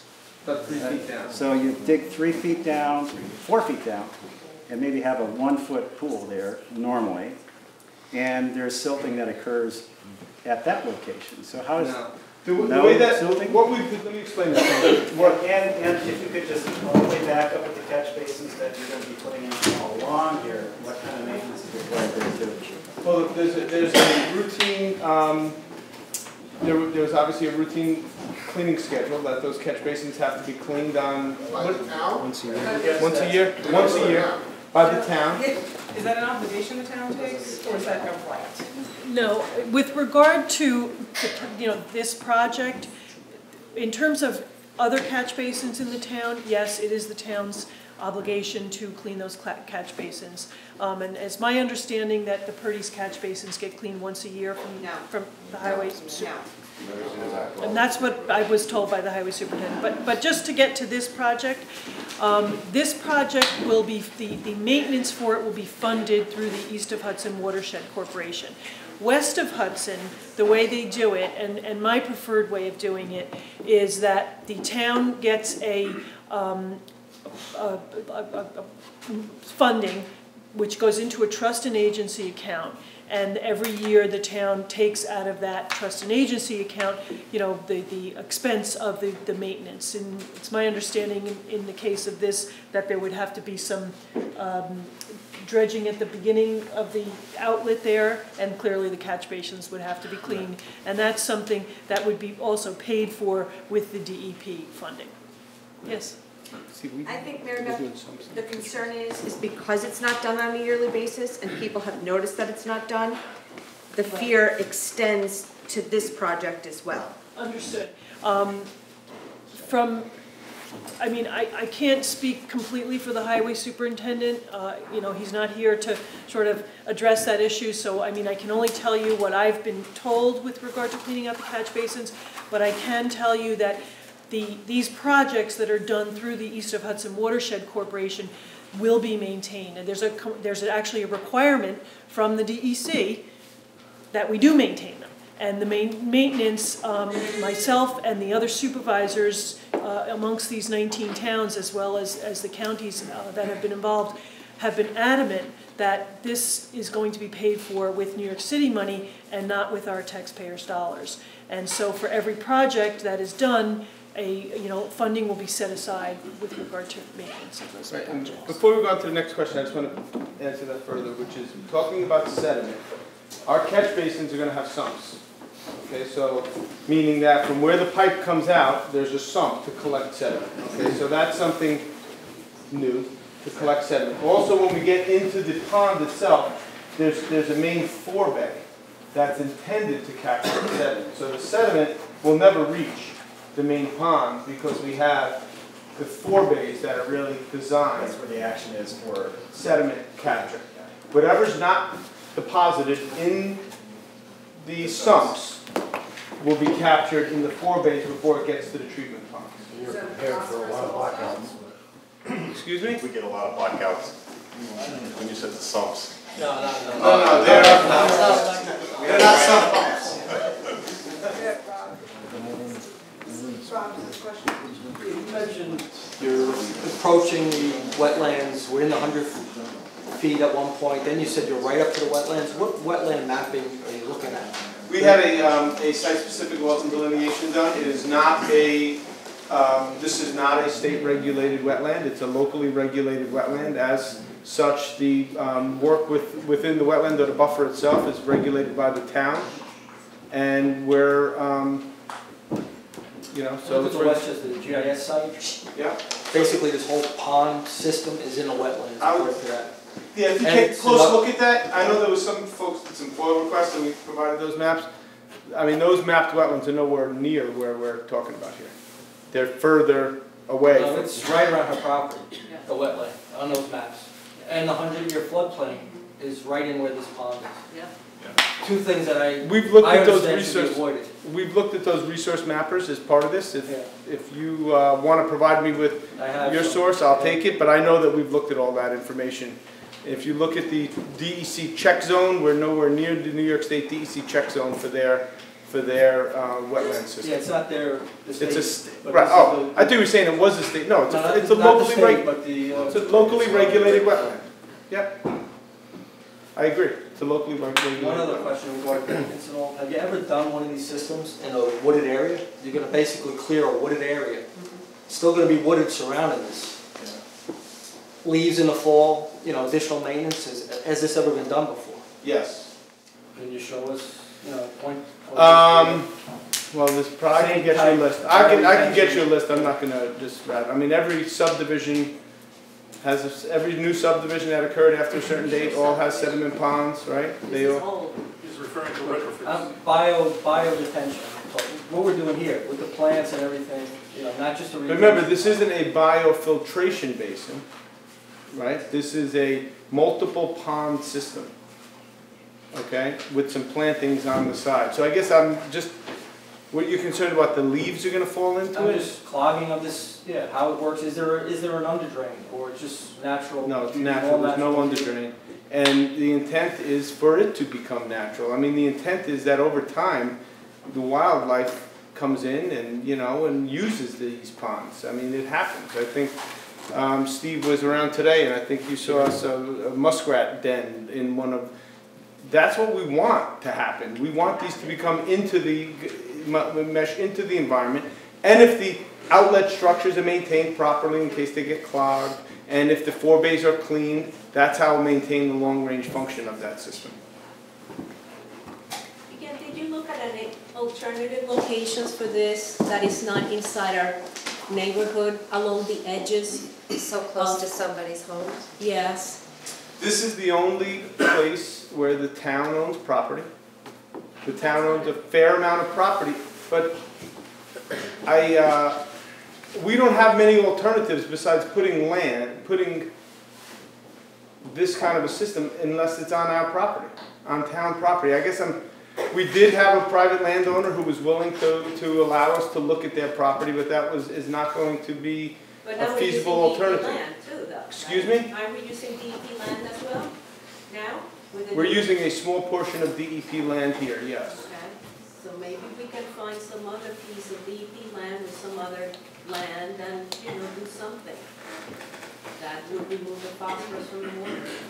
So I think all these comments that I'm hearing, a lot of them are concerns. I'm trying to really hone in on what are the concerns. I hear a lot of concerns around the silks. And we're working as best we can to address the silk's concerns. So I'm trying to get beyond the silks. I heard about trees, and let's be cautious of trees. No, but why don't you break this project into smaller pieces, fix localized problems, have a rain garden along the lake, which will give the lake nice clean water, hopefully after it goes through the rain garden, and not start to dig up entire 2,000-foot stretches of road and landscape, and then build a pond that's going to need a road around it. I mean, it just seems like you're doing a massive construction project versus starting on the smaller scale in this existing community. If you had Reese Park to start with, open lots, you can close the park, I would agree you could do a larger scale project. But now it seems like you should be working. The projects that you just referenced to get the same amount of treatment that we're getting here would likely require a significant number of private easements. We'd be working with every single landowner to talk about where they're going to put the rain garden on your property and how we're going to connect your roof drainage into it, how we're going to connect your roadway, your driveway drainage into it, where we're going to put it on your property. That's what you're talking about, is going around to each homeowner and saying, where on your property can I put this rain garden? And that is not an alternative we looked at. That is not an alternative that we see as a feasible alternative because of the complications associated with getting private easements. There's some big properties facing the Moscow Reservoir, like the John F. Kennedy High School, Best Plumbing, even the Lawton Adams. All of those people drain eventually to the Moscow Reservoir.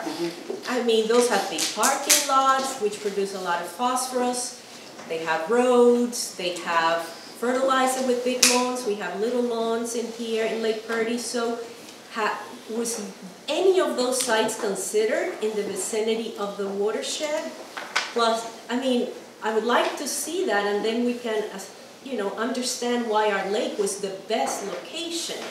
Our community was the best location. The reason why this location was chosen is very simple. I tried to explain it, but I maybe didn't do a good job of it. It was because there were people here that had drainage concerns. That's not fixing the drainage issue. Okay, but I'm telling you that's how, that's where this came from, okay? People came, they expressed drainage concerns, the engineering department and the engineering consultants said, we can help to fix those drainage concerns, maybe with DEP dollars. I mean, that's where this whole thing came from and where it originated from. I think we're still fixing some drainage problems. I understand that, you know, the Silks are unhappy with you know, the project, and they don't want it near their house. You know, I understand that. Mrs. Silk has sat down with myself and you know, the guys you see here and expressed that. And we tried to then take it back and bring it further away from her property and change the project so that it would be less impactful on Mrs. Silk. But I understand that that's still a huge concern for Mrs. Silk and for many of you here. So I guess what I'd also like to know is, what are your other concerns? We heard trees, your concerns that there's going to be too much tree removal. Yes, sir. We heard wells, which we'll take a look at anybody whose well may be in close proximity to where we're doing work. Joe, as far as working during the summertime, we depend on the lake as making some money for closure. So can you stay out of the area right here for, you know, for the summer? I think, when would you say is a good time for this construction along Lake Way to happen? Probably towards the fall, I would say, September 18th. Excuse me, Ryan? September 18th. September 18th? Okay. Boy, what's September 18th? That must be when they close Lake Course. Oh, after your lake party. Okay, so noted. Yes. So I think we can accommodate that. I think we can sequence it. I mean, where I look at where we're at, we probably have another month or two in tweaking the final design, in finalizing any permits and land use permits we might need. Then I think we're probably looking at another month to 2 months of the bidding process. We can clearly require that nothing occurs during your recreational season. We would not want to interfere with that recreational season. It's a great thing for the community and for everybody, so there's no question that we can require that nothing happens during the recreational season. Better said. Is this paid 100% by the grant, or is there any other money involved? It is paid for 100% by DEP. Everything that we're speaking of tonight is being 100% funded by the DEP. remember I talked about we're taking other approaches to solve at least the drainage up the hill?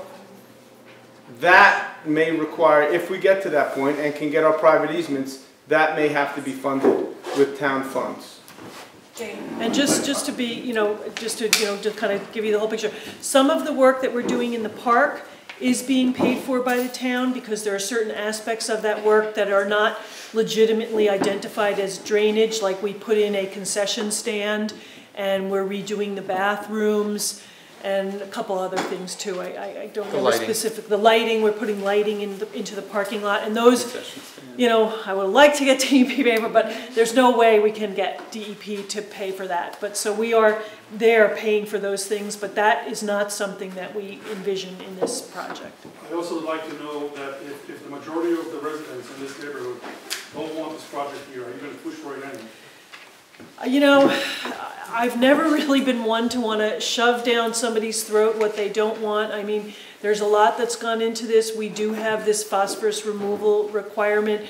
I'm not sure what majority means, but I would be very hesitant to do a project that was completely unwanted in a neighborhood. Would you run a survey or a poll about this? Yeah. I don't know. How will we do a survey? I mean, I guess we could look at some way of doing something like that. Yeah. Let me talk to my computer guru and see what we can figure out on that. Let's go to Jane and then to Jeff. So, we're removing this phosphorus, and it's really important to do. It can't get into the reservoir. Now it's going into a little catch basin real close to the Silks property. 10 years down the road, we've caught a lot of phosphorus. What's the phosphorus doing? Is it hanging out? Is it floating down into the sediment? Is it, when their kids are 20, they can't sell the house because their well's contaminated? No, it's not something that's going to contaminate their well. It actually gets absorbed by the plants. They use certain types of plants in these kinds of basins that absorb and take up the phosphorus. Studies have been done But if you think a good example is, and I know it's probably an unpleasant example, is when you get the algae blooms in your lake, right? Yeah. Those algae blooms are eating the phosphorus that's in the lake. That's what makes them grow. So let's just grow algae. Yeah. So the groundwater table, you had talked about it earlier tonight. How far down did you find it would be below the retention pond? It varies. I think at the area that's the closest to the DP property, it's 3 feet below. Yeah, high groundwater is roughly 3 feet below grade. In the middle of that pond, it's as deep as 6. It could be deeper. We weren't able to access deeper locations. And is it true there's a minimum, it has to be 2 feet? I read that it cannot ever come in contact with groundwater? That's a different kind of pond. It's a different one, okay. Is there any kind of liner that goes under these? No. Jeff, you have a question? Yeah, I wanted to get back to some of the concerns, and we haven't quite touched on it fully yet. I'm affected by what any future plan on the other side that you've kind of backed away from. But we have a lot of very shallow wells and springs that are potentially feeding them. Aquifers, the question is, are they mapped? Do we know where they are? And if you dig into rock or just happen to catch part of an aquifer, would you be potentially drawing away water from shallow wells? We have wells that are basically capped by a piece of concrete that overflow in big rains. So mine's 45 feet deep. I don't know what's going to happen to this, but what the concerns here are, what about the aftermath? You've heard it about cleanup. You've heard about trees, what about wells, what about septic, if there is something that happens as part of this project? And you could pose that another way, are there other projects where something has happened?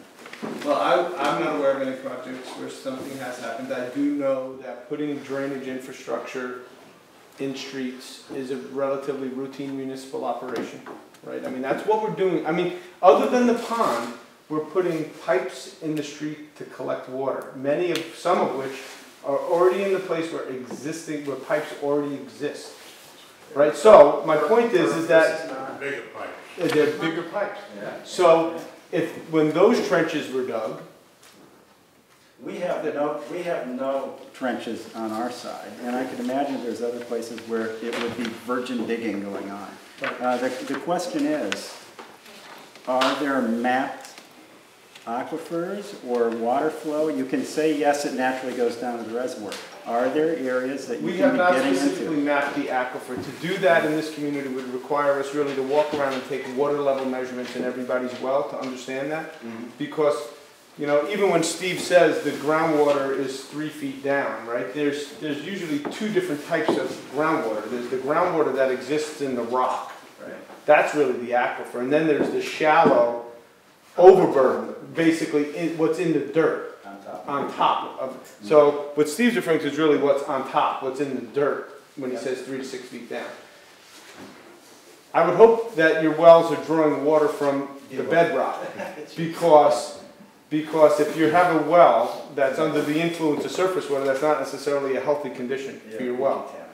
So I don't expect that we're going to be digging deep enough, or and I think given where we're working, there's going to be a limited opportunity for us to even encounter rock. I am not anticipating that there will be those kinds of challenges with this project.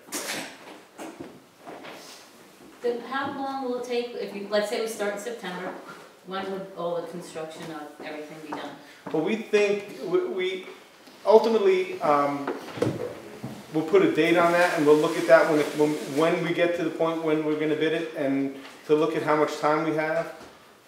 We obviously want to be buttoned up by the winter time, right, before, you know, December rolls around. We want to be buttoned up. So we'll always look at that as a back end and then kind of work our way backwards. I wouldn't imagine that, you know, September 18th through December 1st is enough time to do the entire system. So, but I would envision that work would get started at the, usually with drainage you start at the bottom, so we'll start at the pond, probably prior to the September 18th date, and then work our way, you know, out of Eastern Way, and then, you know, try to get the rest of the pipes done in that time period between September 18th and the end of December. That to me seems like a schedule that we would accommodate some of the concerns we've heard here tonight. You guys, when the town goes out to bid, how do you choose the successful firms? The lowest bid, highest evaluated firm? It's lowest responsible bidder, but in this instance, it wouldn't be the town that was bidding it out. It will likely be the EOHWC, but they use the same criteria. You know, we're required to bid it, to give the job to the lowest responsible bidder. In the case of these projects, because it's DEP money that's being used, all of the people that work on the projects also have to be what they call Vendex approved, and that's some kind of approval that the DEP gives to contractors and engineers and things, and usually has to do with the fact that they, you know, they're reputable and they haven't, you know, tried to do things, inappropriate things, you know, with municipal dollars.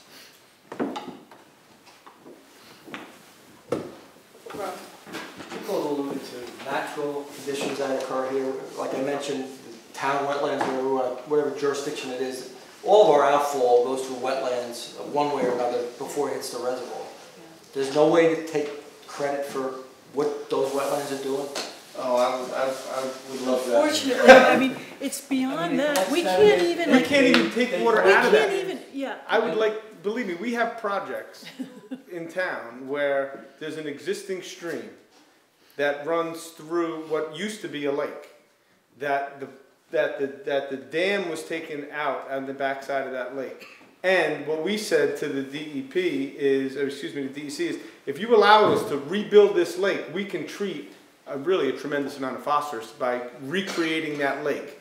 And they will not approve a project like that because it is in stream already. The goal of this program is to intercept the water before it gets into the wetland, before it gets into the stream, and treat it such that the water that's flowing through the streams and the natural water courses have already been cleansed. That's the goal of the program. But here, you're collecting it right near the water. You're not collecting it up. We're treating it before it goes into. We're treating it before it goes into the wetland. Right? The alternative would be, I I pick up the outflow coming out of where the lake overflows and put a second pond in. I don't know, just use that. I can't do that because it's already been captured in the lake. They want it done, the criteria is that this treatment has to occur prior to it getting into those systems. So I wish what you said is something we could do, but it's not within our purview to do so. You said you had a multi-pond system. You have 2 ponds or 1 pond? It is a 4-bay and then two ponds.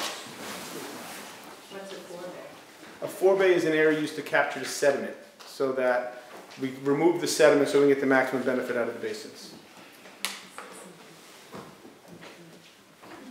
I have a question. I still would like to know how you get approval of all the residents that own property. Do you send out a letter? Do you send out a survey and say, we're taking so much, do you agree? How do you do that? How do you get it? In terms of, I guess I think the question was probably more directed at me, is how do we get approval? Right to vote on yea or nay. Do you send out a letter? I mean, this isn't really a voting issue per se. It's not something that normally there would be a vote on, but I'm going to look to see whether there's some way that we can set up some sort of a survey or something like that. I think some material on it. It says you do have to have a consensus of the people. I mean, it's their property. Well, it's not actually. I mean, that's that's the whole thing of doing it on town property is because you can. But we obviously we're concerned what residents are concerned about. So I'm gonna look at that. The majority says no. Well, one of the things that I just encourage you all to think about, which is the town, as Mary Beth said, we only have a limited amount of property for us to work with. If we don't do the project here, we need to find another place to do the project, okay? And that place may not exist, which may put, if the East of Hudson Watershed Corporation, of which the town is a part of, does not achieve its obligations, there are significant fines on the back end of that. So I'm only pointing out that there are ramifications for not achieving the goals. And this project gives us a nice stride towards those goals. And we're using all town property to do it, including not only the collection systems, but also the terminal basin at the end, recognizing its impact on the silks. And we're working closely with them and have up to this point. And I mean, I spoke with Sherry just before the meeting, and I intend to speak with her and her family and her dad and whoever, again, as we work through this process. I know Steve has taken around the entire town to take them to all the neighborhoods in town that have ponds to give them an idea of what we're going to see here. This is not a building. This is not a paved parking lot. This is a natural feature, frankly. Water is going to be stored in a basin that's planted, I read you the list, red maples and dogwoods. And I mean, I think the vision of what this is going to look like, I think, is different than what it's actually going to look like. If the Silks residence sits 20 feet in elevation above the pond, there's a significant vegetative buffer on the town's property that we're going to leave in order to further visually screen. It's providing the stormwater benefits that we talked about on the main trunk line. It allows the stormwater infrastructure. Yes, it may not be addressing all the issues that we have that we would like to address, but we have the infrastructure in place that the town can build on over time. That's a real benefit for this community. And I think, frankly, the concerns is I think it would be a mistake not to do this project for all the reasons that I've just talked about. Not only the compliance issues, the infrastructure, $1.4 million worth of free infrastructure that we're getting.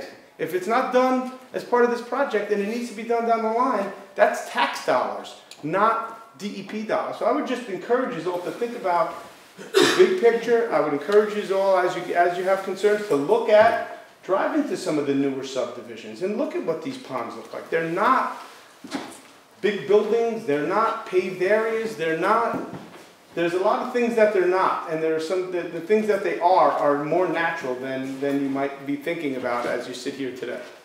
Where are some of those developments besides, I know Somers Chase is one? Yeah, Steve. Yeah, I can maybe get a list going and send it out to you. Do you want, can you get a list? I mean, Somers Estates is one that we just finished, although that one's a recently finished one, over in Lincolndale. Why don't you make a list of the ones that you took? The Preserves is actually a good one to go look at, right? The Preserves has a number of basins, they've been in place for a while, they've kind of grown up. You can see the wetland vegetation, you can see, you know, the wildlife that's taken hold there. And how close are they to someone's home, these? I think they're probably closer than this one. 50 feet? Yeah, I think they're much closer But than this they're one. not on well water over there, right? They're not on well water. They're not. Yeah, but I don't, what's the relationship there? Because remember, we're keeping the separation distances that we talked about. I understand that. Historically, what is the percentage of these things work as per design?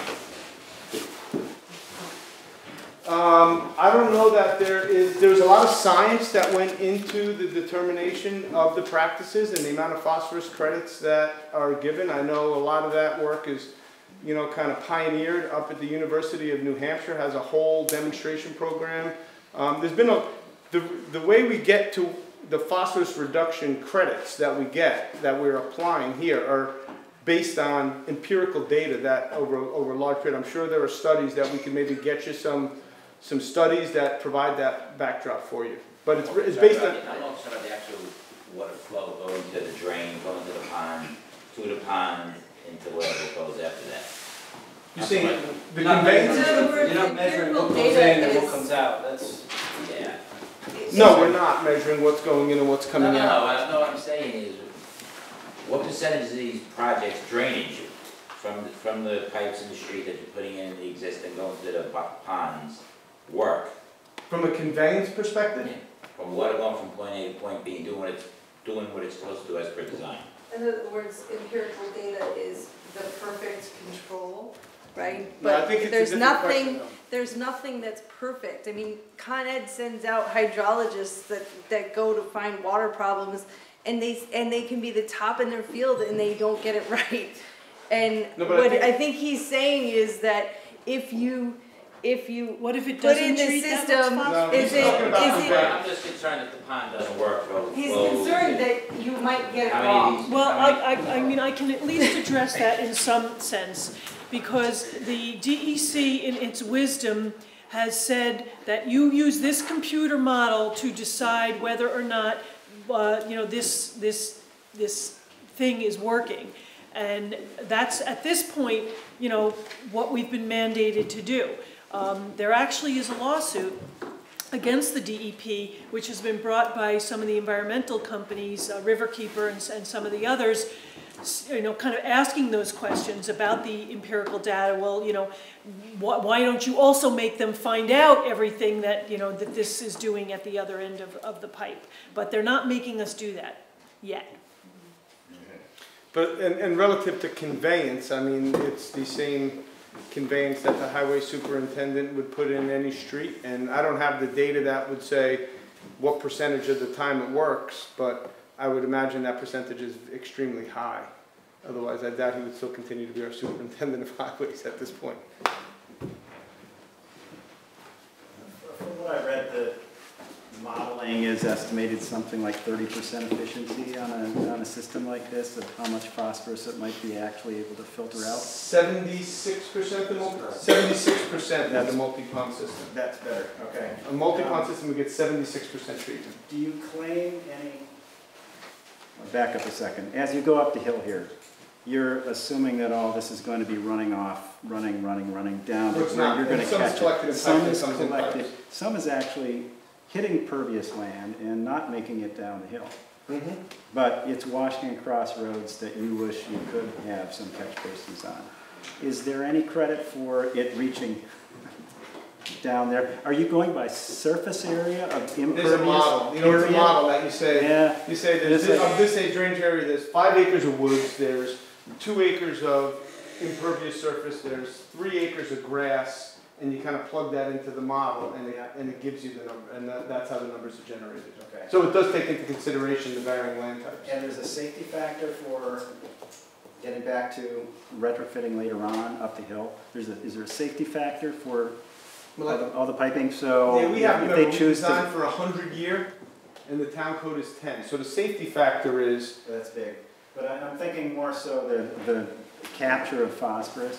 or the ability to get credit for phosphorus in the future, would you assume the same amount of phosphorus would be hitting that basin later on if money became available and you'd retrofit all the way up the hill? It's basically the same phosphorus. It's the same phosphorus. So after this project, everything else is based on the town's ability to improve drainage. Correct. So Upgrading within the drainage area. Within the slice that you've cut. Okay. Correct. We're taking full credit for all the phosphorus upgrading of this system. Okay. You have an overall acres that's getting treated that Yes, 24 acres that's draining to this. came up with like 34 without the roads, without the road right away. Based on the topo, based on the property maps.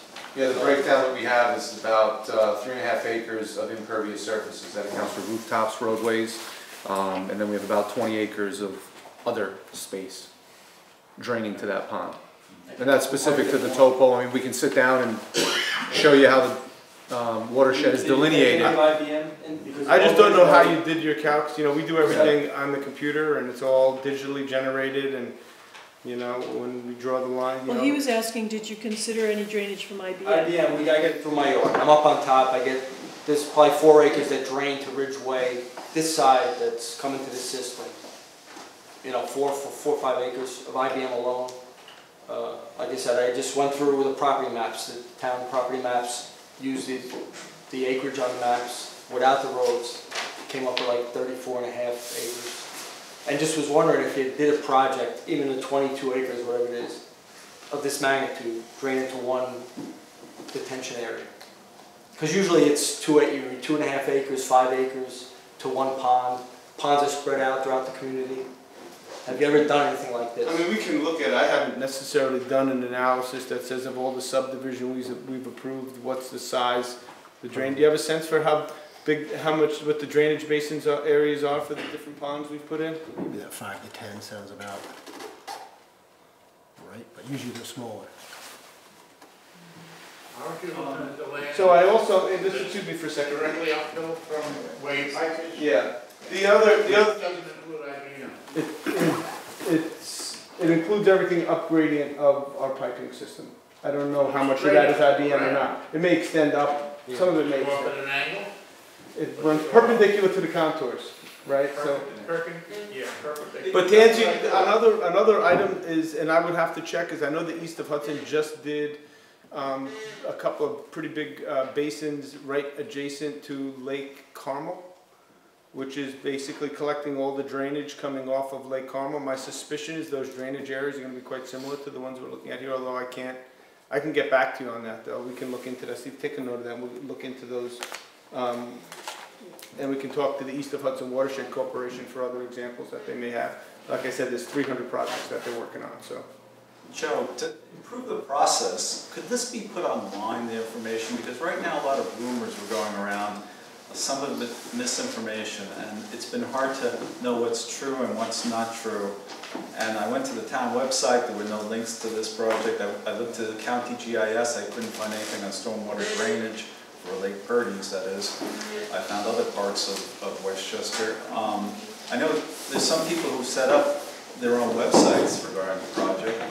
If you can't set it up, if all the information could be in one site, it would be useful. well, I think it's a good idea. I mean, the reason why that hasn't happened is because this project is, as I've described a number of times, it's evolving. And you know, I mean, we could definitely take this plan. From where we are now, and if you send it to me electronically, I can put it on the website. What we have now, I think we're starting to hone in on what we're going to build. And I'd like to mark that up, but you know, it's now too late to start standing there, you know, making little revisions.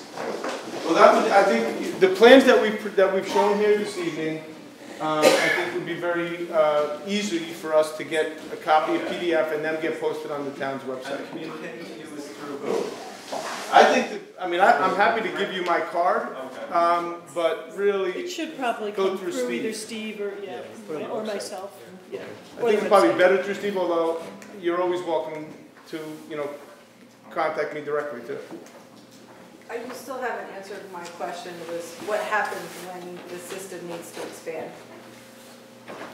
can you talk about, when you say expand, what do you mean? Well, I've already when- I've okay, answered that when- question wrong when- once tonight, so. All of a sudden, you know, the DEC comes along and says, we need more area. We need more phosphorus. We need you to add on to the system. We need to, you know, put ponds other places. We need to, you know, just access things that are, you know, it just, it seems like there's an opening to say, okay, we're in your neighborhood. Now we're gonna keep going. Well, let me, that one is actually, I can address quite definitively, which is, the town only has so much property, and we're maximizing the benefit of that property with the project we have right now. So if the DEP, can I just, let me, Okay, yeah. if the DEP Sorry. chose to come in and pay for more pipes, it's not going to result in a bigger basin, and as such, it's not going to result in any more treatment, and as such, they're not going to pay for those pipes, right? So as far as the system that we've talked about most of the night on the south side of the main overflow from the lake, Okay. there's really no benefit to the DEP to expand this on the south side of the lake, because we've maximized the treatment capacity on the available land that we have on that side of the drainage area. So, talking about the other side, I introduced tonight that there is another project that we're going to look into further, and that is going to be a different, it was not part of this project, it will be a different project. It's going to require some private easements for us to do that, and if we don't get those, The one that's on the other side of Eastern Way? that would be on the other side of Eastern Way. But that's what I'm talking about, is that it's, okay, so there's another project. So let me talk a little bit about why, let me talk a little But bit, it's still in the same neighborhood. That's what I'm talking about. And then is there gonna be another project on the west side of the hill that's gonna be a separate project, a new project, but it's still in the neighborhood, it's still impacting the same people? the only project that we are looking at right now that has a possibility because of the because it drains two town lands are the two that we talked about this evening.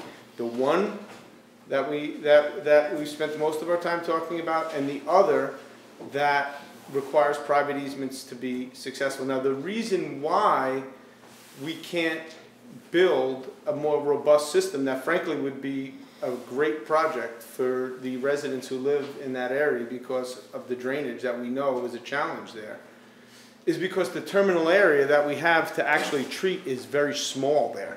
It's very small. So it's not like we can at one wake up and say, all right, well, let's put the entire drainage system in the whole west side, and north side of the lake, and we'll run it. We're so limited that we can't even treat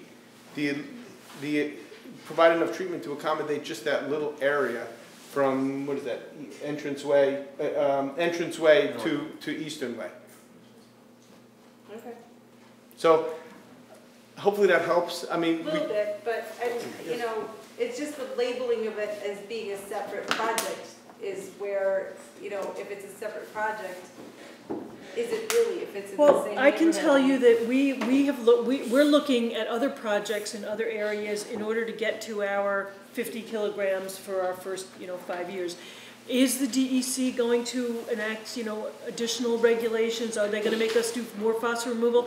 My personal opinion is that they are at some point going to realize that it's going to cost too much money to get like a kilogram of phosphorus removed. I mean, because what's done is the projects that are most economical to do for phosphorus removal, those are the ones that are done first. And the more complicated the project gets, the more expensive it gets for the phosphorus removal. And at some point, I have to think that the DEC will, come to the realization that the cost-benefit analysis of this is not worthwhile, and look at other ways of reducing phosphorus. I mean, retrofits are what we're required to do. There's lots of science out there that might tell you that maybe that's not the best thing to do in order to really get the phosphorus out, but that's what we're mandated to do by state regulations. So, hopefully, as this issue evolves, and I know I'm getting a little off track here and I'm on my soapbox a little bit, but as this issue evolves, the DEC will also recognize that not, you know, that there are better ways of getting phosphorus removal rather than just retrofits. When did you select the area around Sherry Silk's home? Exactly, when did you? We own it. I know, but when did you pick it for the retention pond? Like, when was that decision made? When I can't tell you exactly when, but I know that the engineering department and the engineers said, gee, we think we might have a phosphorus reduction project here, you know, we'll take a look at it. And in that process, you know, they look, well, where can you make a treatment? You know, because we can't, like, you know, unless we get an easement from somebody, we can't just, or we haven't just gone and you know, in the domain. Do you think it was within the last year that you said this is the land why we're not going ask? to I'm use? just curious why you asked. I would just kind of like to know when we were selected. I would like to know when our neighborhood was picked. The field evaluation form was completed, Do that last summer. I would say about Summer, right? a year ago, in that time period. So most of us heard about this project when you started digging here and clearing land there and having all these things going on in the neighborhood. That's when it came to light, and that was only within the last 6 weeks. If it was selected a year ago, why weren't we told a year ago that this might be coming down the pike? I mean, I'll address that, because frankly, I envisioned it as a positive for the neighborhood. I was actually shocked to hear that there, you know, people have, and I understand, you know, Mrs. Silk's issue. I totally do, and perhaps, you know, wasn't envisioning, you know, that occurring right next to her house. But you know, we have a list of projects, and really, I think actually. We did discuss it at the town board, on a town board agenda, back when we kind of were discussing all of the projects, and I think I actually even wrote a kind of little editorial in the Somers Record about the whole issue of East of Hudson, its formation, the projects that were going to be done in Somers. I could try to dig that out for you. It was, I don't know exactly when it was. It wasn't within the last 6 weeks, but it wasn't certainly a year ago either. It was sometime in between there. But you know, from my perspective, I thought this was going to be viewed as a positive because there would be drainage improvements made in the neighborhood, and that would, you know, it would help people with drainage issues.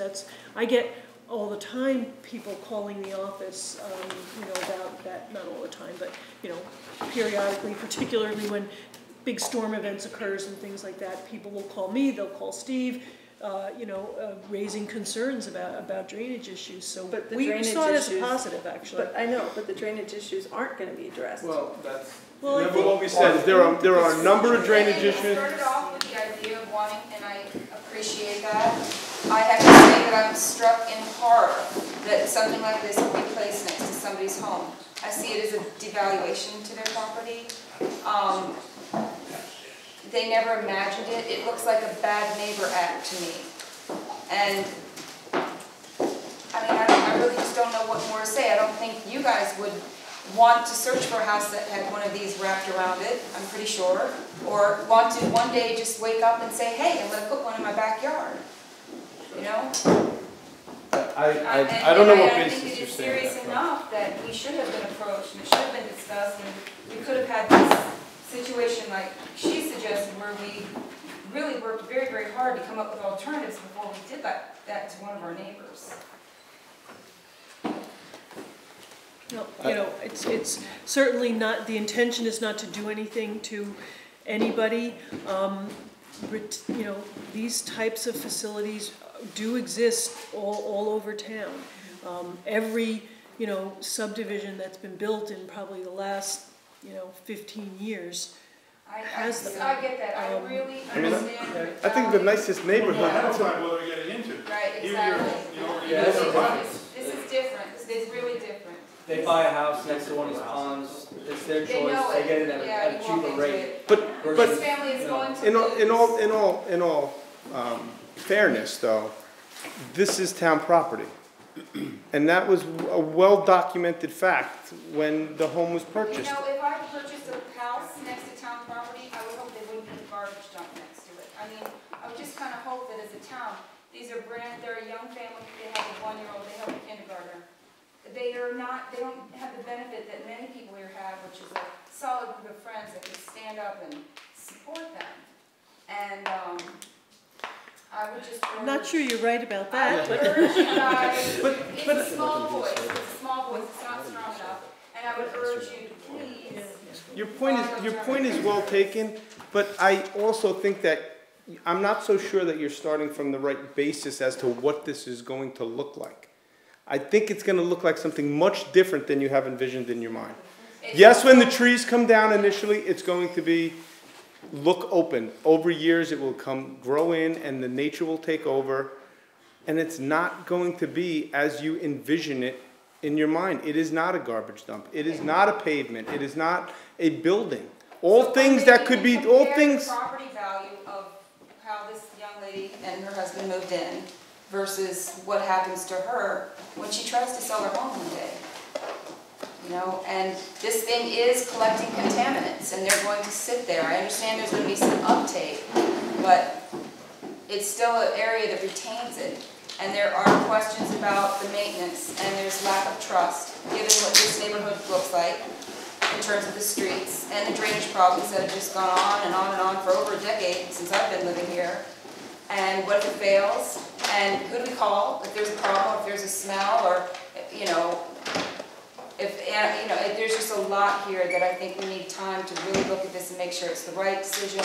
It's a lot of money, and I just don't know. I think I would feel a lot more comfortable if at least the town or the lead agency would start some sort of environmental impact statement based on the fact that we are in the unlisted category, because there's so many environmental impacts that I think we're very concerned about. Can I just stop? So I can write them down? Can you enumerate some of those so that we can take them into consideration as we move forward? Okay, there's wetlands, steep slopes. Okay. There's wells, shallow wells near the excavation site all along. There's septic fields all along the way, so if you don't know where they are, you know, what happens to that? Yeah. Septic wells. Well, steep slopes are really on the road, so, but that's a good point. We'll look into that. Well, right behind her property is very steep, and then the other stuff begins. There's deforestation. Can you restate that one? I just want to make sure Steve gets that. Can you restate that? There's very steep slopes, 50% behind the property. On the county GIS. Now you move it down, so maybe it's away from that, but then it goes into the floodplain, into all the floodplain that we've seen from the Westchester GIS. So, you know, we try to educate ourselves, and then you tell us that that's not a real floodplain. So I don't know. So we're concerned floodplain and all of that. And the impact to an existing neighborhood that has maybe crumbling infrastructure, like you said, it has existing. So when you do a very big project, it affects things. It's like you do your renovation in your house. It's old. You open up a wall and you don't know what you're going to find. The same thing here. You know, there's lands, there's soil, there's clay, there's rock. There's many things. You open up a hole here and the water trickles the other way. And then maybe 2 years down the line, your well goes dry. When a power outage happens in our neighborhood, what's our biggest fear here? We all have wells. Nobody has water. Within 2 days, we have to vacate our house because there's no water. So, you know, water is so essential to us. And I really think taking so much water away from the lake might dry it or might do something to it.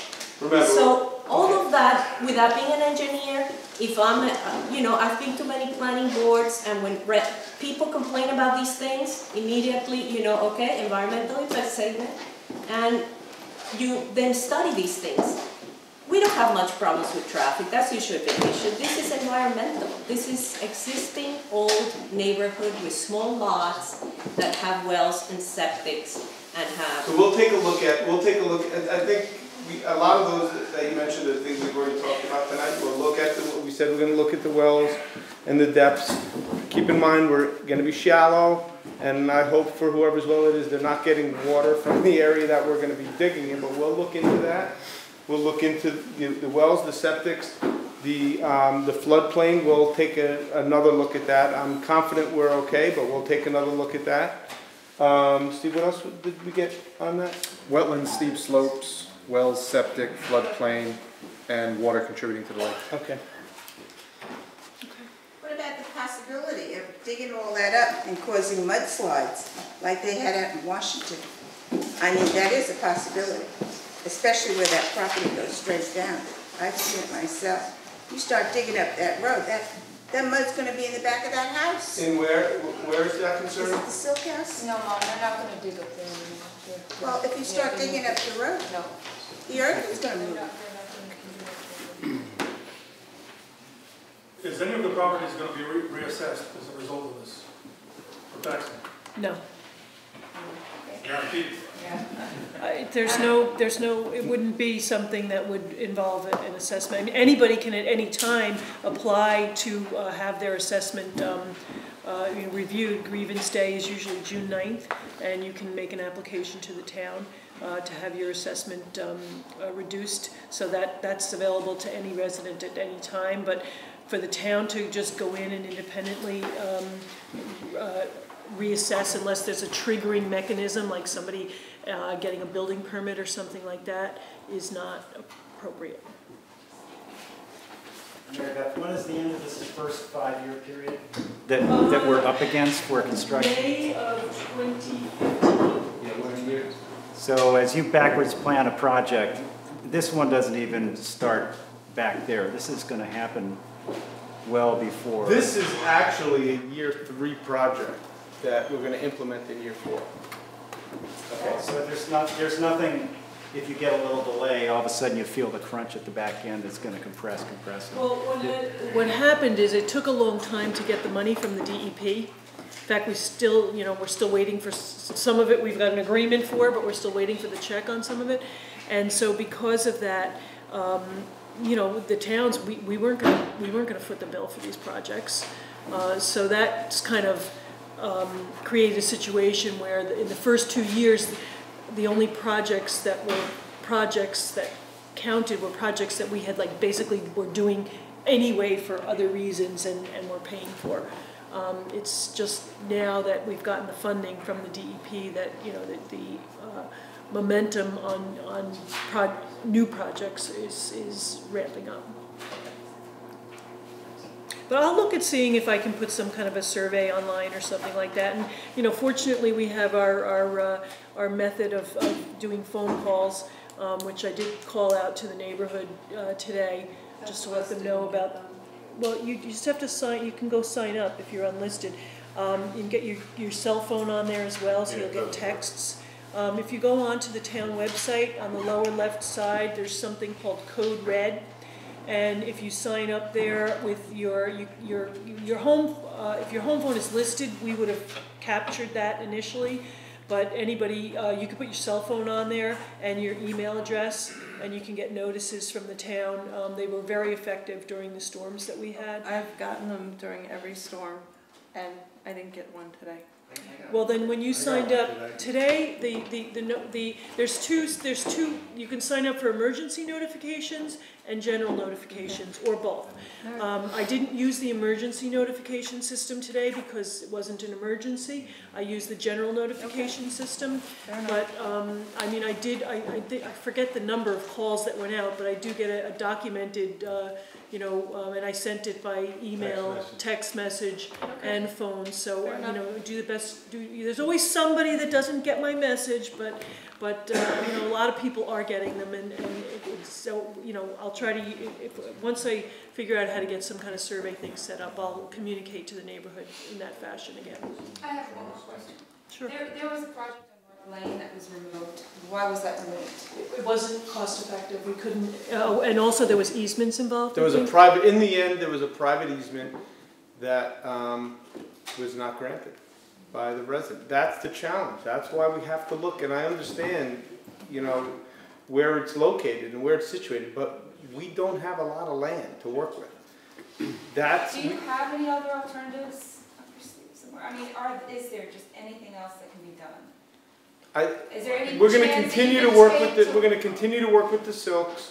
We have other year 4 projects identified, you know, but we need every kilogram we have identified right now. Where's the rest coming from? The rest of the phosphorus? It's only 7 kilos per We've year. got a bunch from the park. We're doing a project in the park right now. And we're doing the townhouse parking lot. We're doing the highway garage. We're looking to do a project at Bosse's next year, and I think I can... Do you have already all 50 kilograms mapped somewhere? Or is it Do we have them? We know you're getting off the Allocated to 50. Yes, we've already done projects on Plumbrook Road, Mosman Avenue, at the schools, Jan Ridge, and we're looking at Bosse's, Veronica Place, Lincolndale for next year. But yeah, the plan is to get to 50 kilograms. And are these around And people's Van homes that they don't know it's coming to them? Veronica Place again was a person who came to us and said, you know, can you help me with this drainage issue? People have come and said, can you help me with this drainage issue? And we've looked at it and said, you know, we can't make it into a phosphorus reduction, so we can't help you with it. So we've tried to, you know, do what we thought were projects that would be helpful to people, not harmful. That was the goal. But I think we've pretty much discussed everything, you know, that we can go over. You guys know where I am, how to reach me. You can email me, you can call me, Steve as well. If you have additional questions that you want answered, feel free, please, to communicate them to us, and we'll do our very best to get them answered. And we'll get this plan up on our website if I get, you know, as soon as you can get it to me electronically. And I'll look at figuring out how to do some kind of electronic survey or something like that, so that we can get some more input. Right? Thank you. So thank you all for your participation and your input.